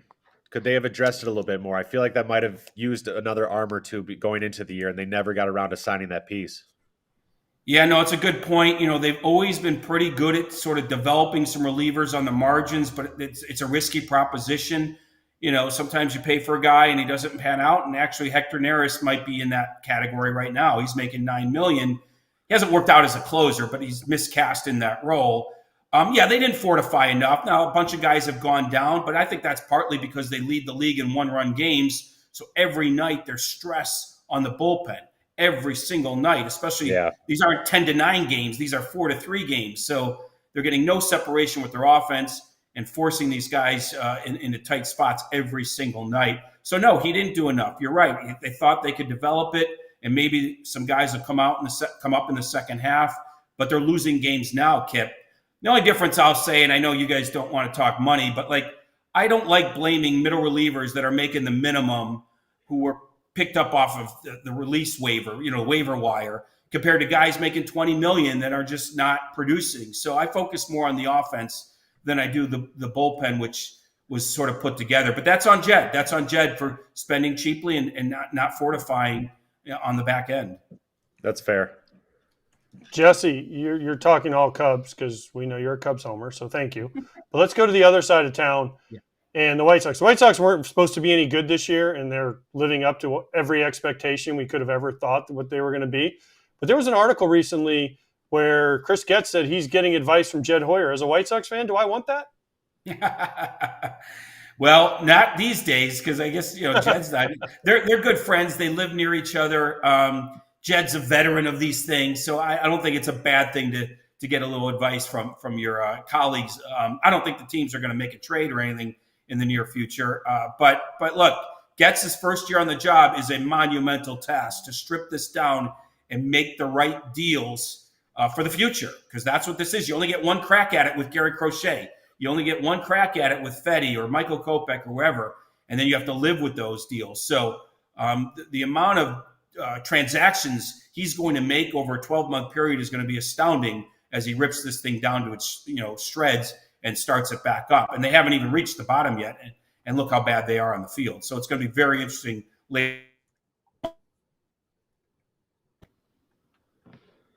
All right, what are we expecting from the White Sox? I mean, Crochet gone, Robert gone, Kopech gone, Fetty gone. What are the moves that they can make, and what do you expect to get back for these players? Because if they get rid of all those guys, why not throw in Vaughn? Why not throw in a Sheets? Why not just – I mean, you already said strip it down to nothing, but – I mean, they're 21-61. I forget exactly what their record is, but they already by far have the worst record in baseball. It can't get much worse, can it? No. I mean, obviously, if they go with all young players, I mean, I guess it can't get worse. You're right. Maybe those young players will provide some energy. I think here's what gets us thinking, basically, and I don't have this, sourced or anything, but I think anybody that has 3 years or less of team control is on the block.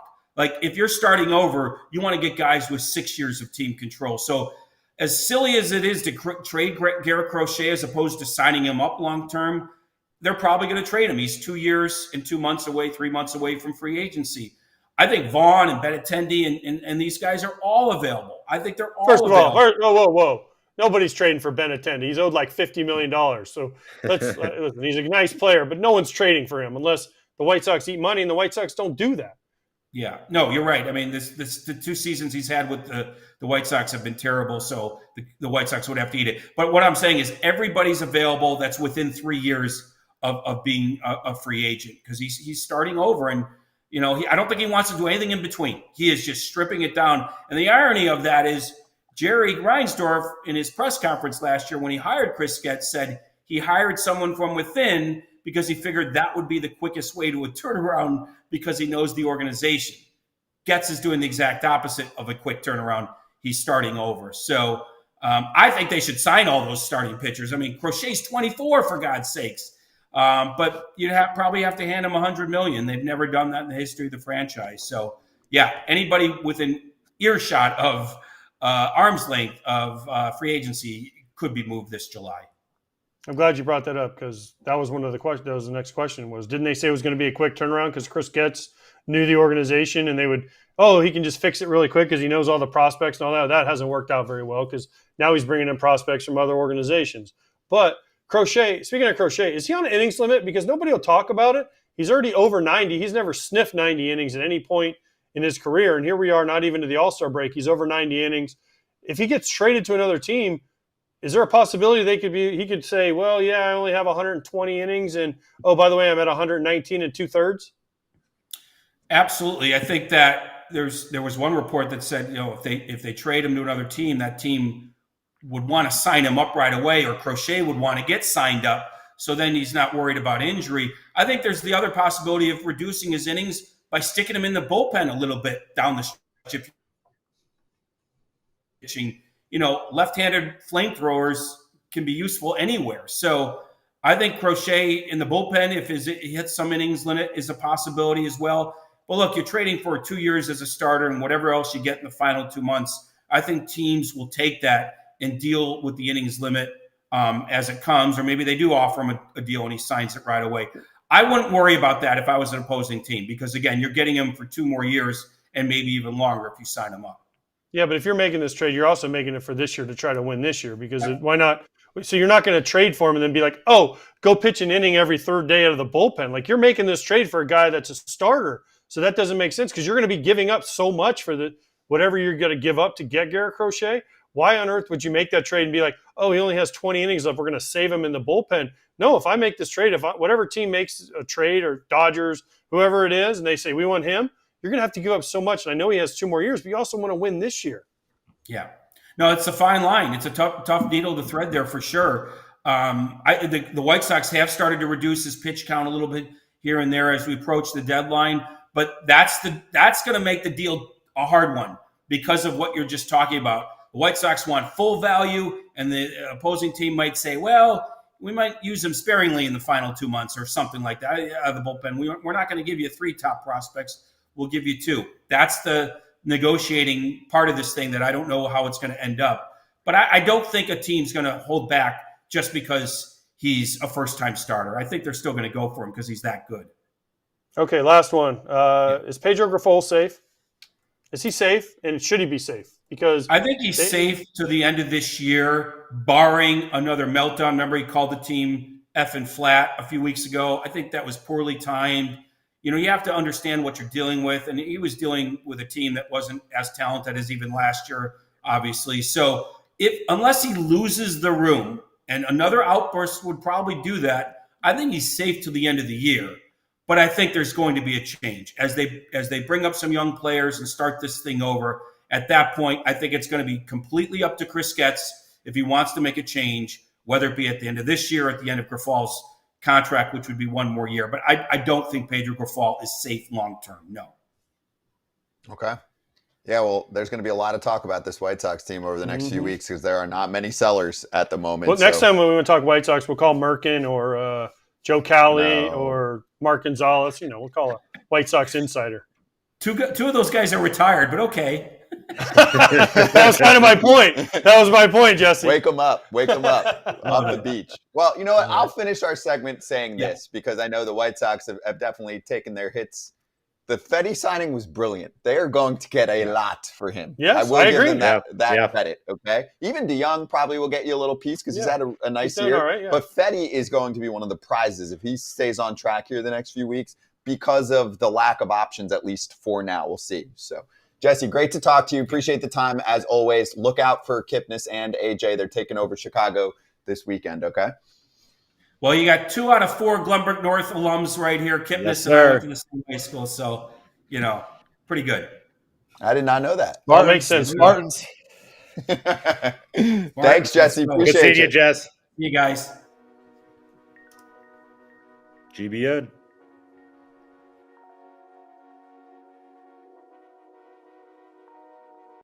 On Mookie, and yes, here's a rando fan saying, you ever just randomly feel bouts of pure hatred for the Red Sox for trading Mookie Betts? Actually, yeah, I do. I mean, I don't have a horse in the race, but I do, because there's just no reason that they let him go. How come Mookie can't hit homers in the Derby, and he might hit 40 this year? Because Derby, no one cares about.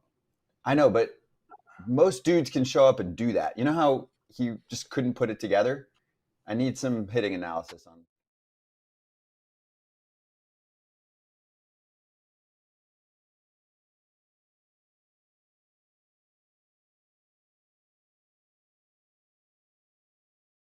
For one, well, first of all, Mookie's smaller than most guys, so it's the biggest thing, and he gets tired quicker than most guys.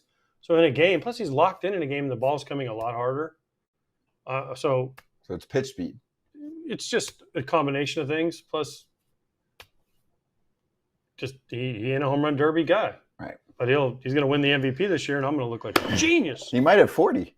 Him and Soto, my picks. How about the fact that he's just kind of what AJ said? He's not as big, and the dudes that are winning those derbies are monsters. So they're getting tired and still hitting the ball 450. I would be hard-pressed to think, if you look back at what's Mookie Betts' farthest home run in his career. Like, I bet he's eclipsed 450 a handful of times, under 5. But he can put the ball out of the ballpark. So it's a difference between dudes that can actually like easily eclipse. Like, look who wins it. Pete Alonso, Ryan Howard, Prince Fielder, Bryce Harper, dudes who are hitting absolute nukes because you can get tired and your best bolts are still way farther than, Mookie being able to, not that he hits wall scrapers, but just keep that longevity.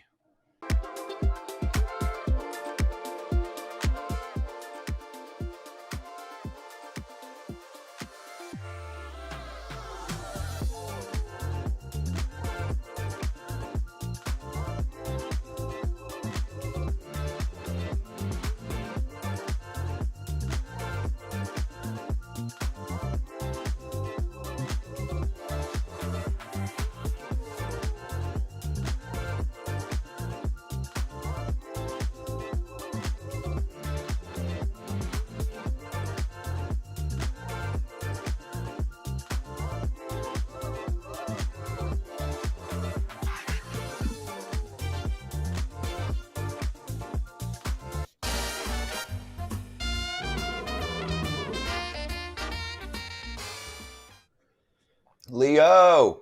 Hey, everyone. We're back on FT on Bally Sports TV and on the app. If you're watching us for the first time, hey, what's up? It's baseball the way it should be covered, and also our first day on Marquee Sports Network out in Chicago, in addition, of course, to YouTube and everywhere else that you can find us social media-wise. You can also find our futures picks from time to time on the BetMGM The Roar blog. So we made some picks on Friday, myself, Todd Father, and Kratz. I'm not going to say what they are, just go check those out, or you can head to our Twitter. We posted a link to that page, and we'll post some other picks throughout the rest of the season. Let's look back at Friday's locks. Nailed it, although it was not easy. It was 2-0 Phillies on Friday. Kratz got his Yordan Alvarez total bases hit. Todd Father finally lost a bet.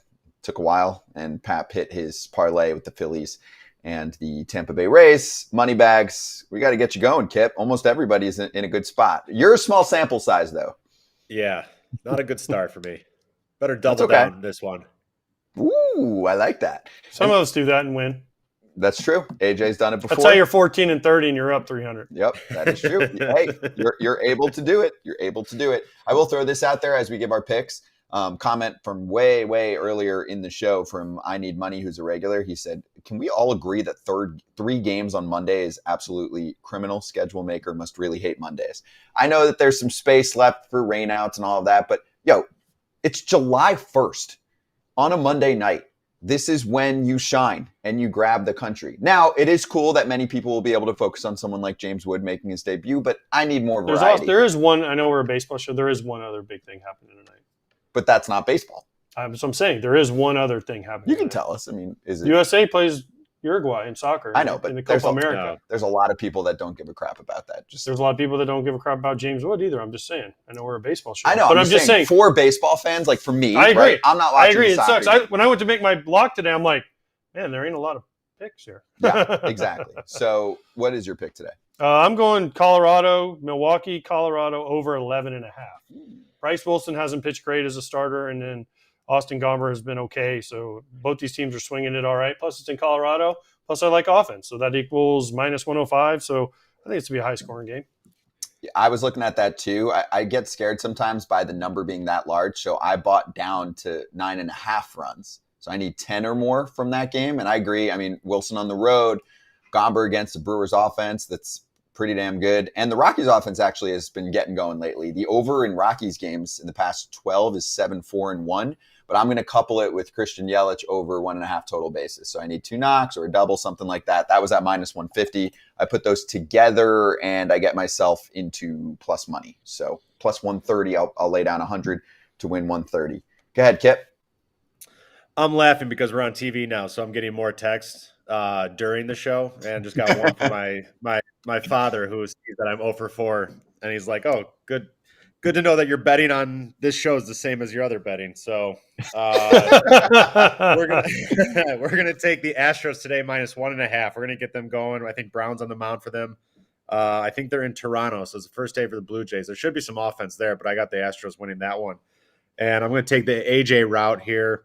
It's plus 105. We're down, 1,400? So we're going to do 1,000 for this one. Boom. Boom. All right. I like it. It's very AJ of you. We're gonna more than chip away if we get this. I like that. Hunter Brown against Yariel Rodriguez. You know what I did, though? I got one that was plus 100, and that way it was boom, and now we got back to 0. Just right away? Mm-hmm. Yeah. I tried the chip away. I tried the chip away because I was down like 3,800, and I tried the chip away, and I was like, and then I just kept losing and losing. So I was like, screw it. We're all going for it all.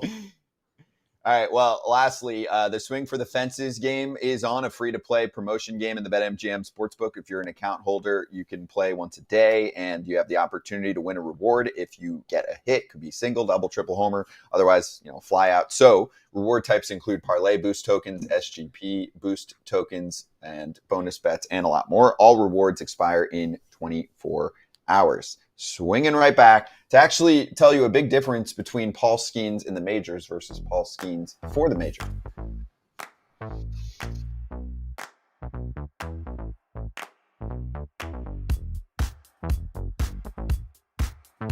The A's situation, the fact that we're going to have a lot of minor league baseball being played in Sacramento, except it's going to be dudes like Aaron Judge bashing the A's owner's second favorite team, which is his team, and his favorite team is anyone playing his team. Completely asinine comment, number one. Number two, growing up in the Bay Area my whole life, I mean, look, my brother played and we played strikeout. My brother DJ was he was the Giants. I couldn't be the Giants, I had to be the A's because he's 3 years older. He kicked my ass. Otherwise his buddies would too. So that's fine. I got the steroid A's, and we, emulate all their stances and everything. And so I would say we went to a lot more games early on at the Oakland Coliseum than at Candlestick because it was a little easier with Bart to get there. And so there's a lot of passion towards the A's that I have. It's a franchise. It's a fan base that deserves a hell of a lot better. An area that's been stricken with a lot of, just unfortunate, economic situations. You take away the Raiders, you take away, which is fine with me, but you take away the Warriors, put them in San Francisco. It's still hard, right? Understandable on the Warriors' part because they built a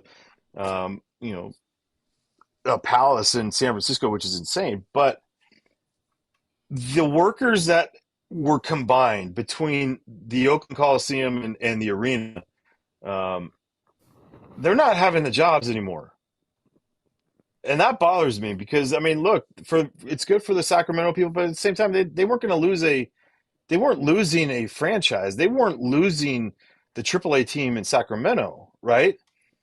So now they're going to be working a lot more, which is fantastic for them. But I just feel for everybody with the situation there, because there's a huge passionate fan base that hasn't wanted to show up, even though, that's a lot of the narrative too. Like, oh, well, they haven't shown up. It's like, well, why would they?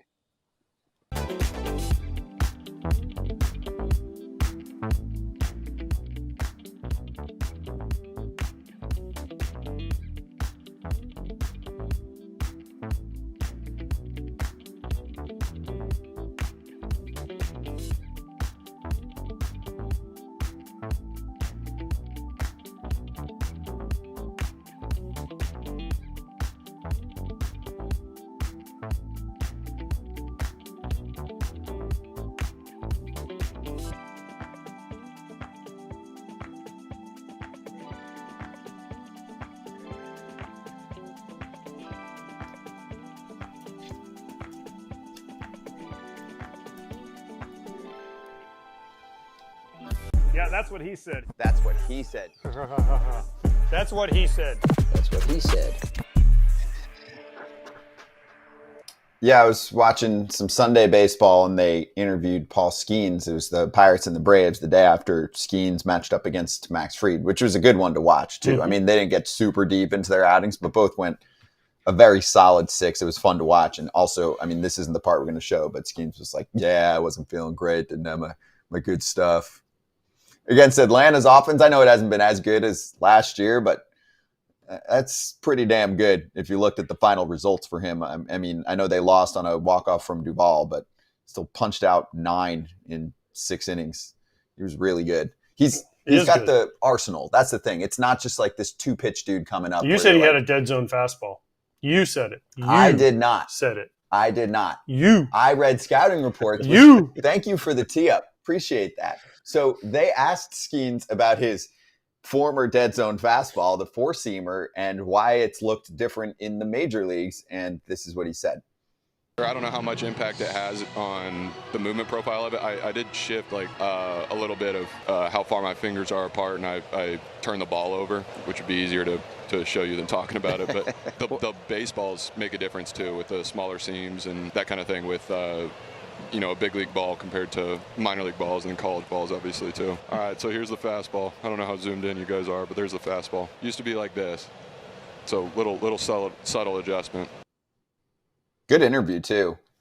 But look at that. Kip, I mean, that was the knock against him. People, you're trying to find something. Yes, it was me. People. Yes, exactly. People. Yes, what's a dead zone fastball again? I'm not good enough. It's like where you throw it, not enough spin, and it's you have to just Google it. It's kind of a super nerdy stat, but Scott said Paul Skenes had one, and that's why he was going to get hit, and then he changed the grip because Scott said it. Anyway, I don't know. Yeah, he changed his grip. He said the baseballs are different in the bigs, and you're not seeing the pitch. It's made him though is his splitter Correct. thing. That's the thing that's really separated him. He calls it a sinker. He doesn't want to say splinker. But that's what separated him, because he got one that goes this way. He's got the straight one. He's got the slider. So to me, and he throws strikes. That's the other thing. He throws strikes. He throws it over the plate. And when you do that, it's hard to give up runs. Yeah, he's got the confidence already. Actually, best way to get him is first batter. He's living the life. He's living the life. First batter, though, is how you get him. Yandy Diaz got him. Kelenic got him in that. That was the only run he gave up. Kelenic got him in the People are going to get him. He's going to make some adjustments, whether it's because of the baseball or something like that. But this is the success that he's already having before he starts making all of his adjustments too. So he's going to keep getting better with all the stuff that he wants to keep changing around his arsenal and everything like that. But like AJ said, he throws strikes. He is not just a 2-pitch guy. He is fun to watch. He's going to be here for a while. Yeah, I liked the interview. It was really good. And lastly, shout out to the Braves for putting Kelenic in the leadoff spot. That's working. He's getting more heaters, and he's crushing it for them, and he's a really good defender. But anyway, let's slap.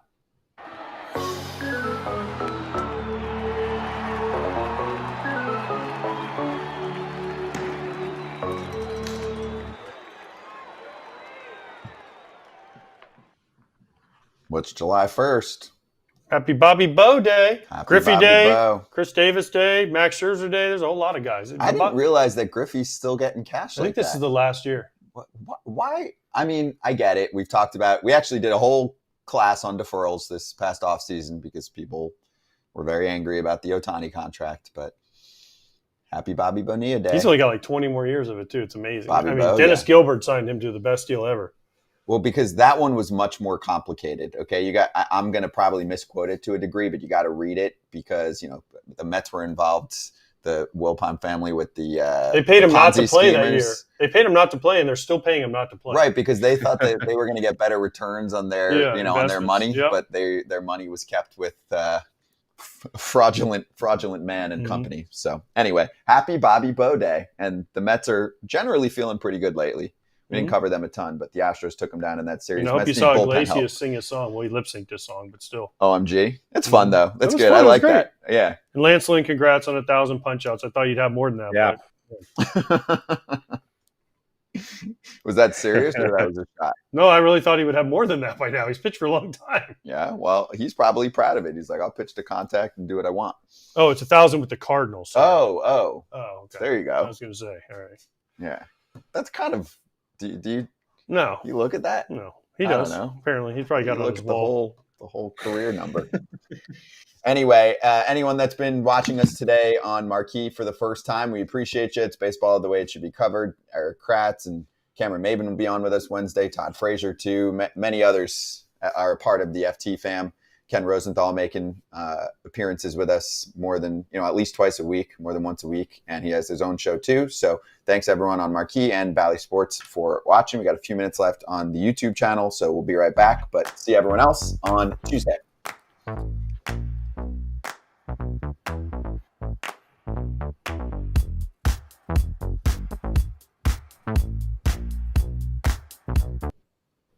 Hey, we got a few minutes left and then we'll throw everyone to Dodgers territory. If you don't subscribe to the YouTube channel, even if you don't like the Dodgers and you just want to, troll them or something, go for it in the comments. But anyway, that's coming up with Lana and Clint in just a moment.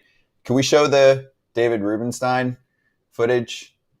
We've kind of always said, if you're going to be like him or John Middleton with the Phillies, be amongst the people, we're going to give you credit as much as possible. Apparently there was also a little dancing going on with him, which I don't think we caught, but he's tossing freebies out to the fans. It seems like just the lowest hanging fruit and the easiest thing to do.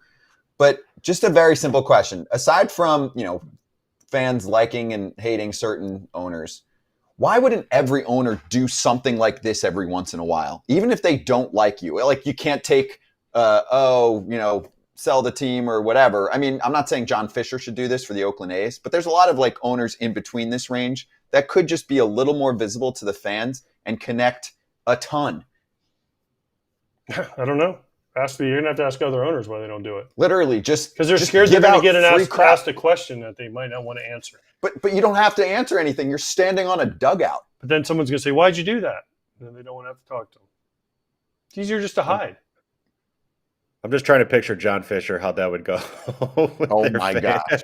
They would throw things back at him. They'd give him some freebies. How many owners are out there besides the Orioles? Mets? Steinbrenner gets out there a little bit to just do some stuff. Other than that, if you didn't know half the owners' names, you wouldn't know them. If you didn't follow baseball deeply.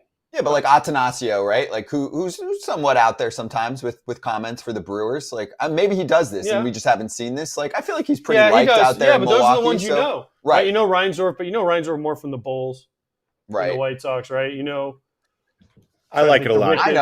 I know every owner's name because I'm in on where we work in this. But. Who owns the Braves? Liberty Media. Okay, I'm just checking.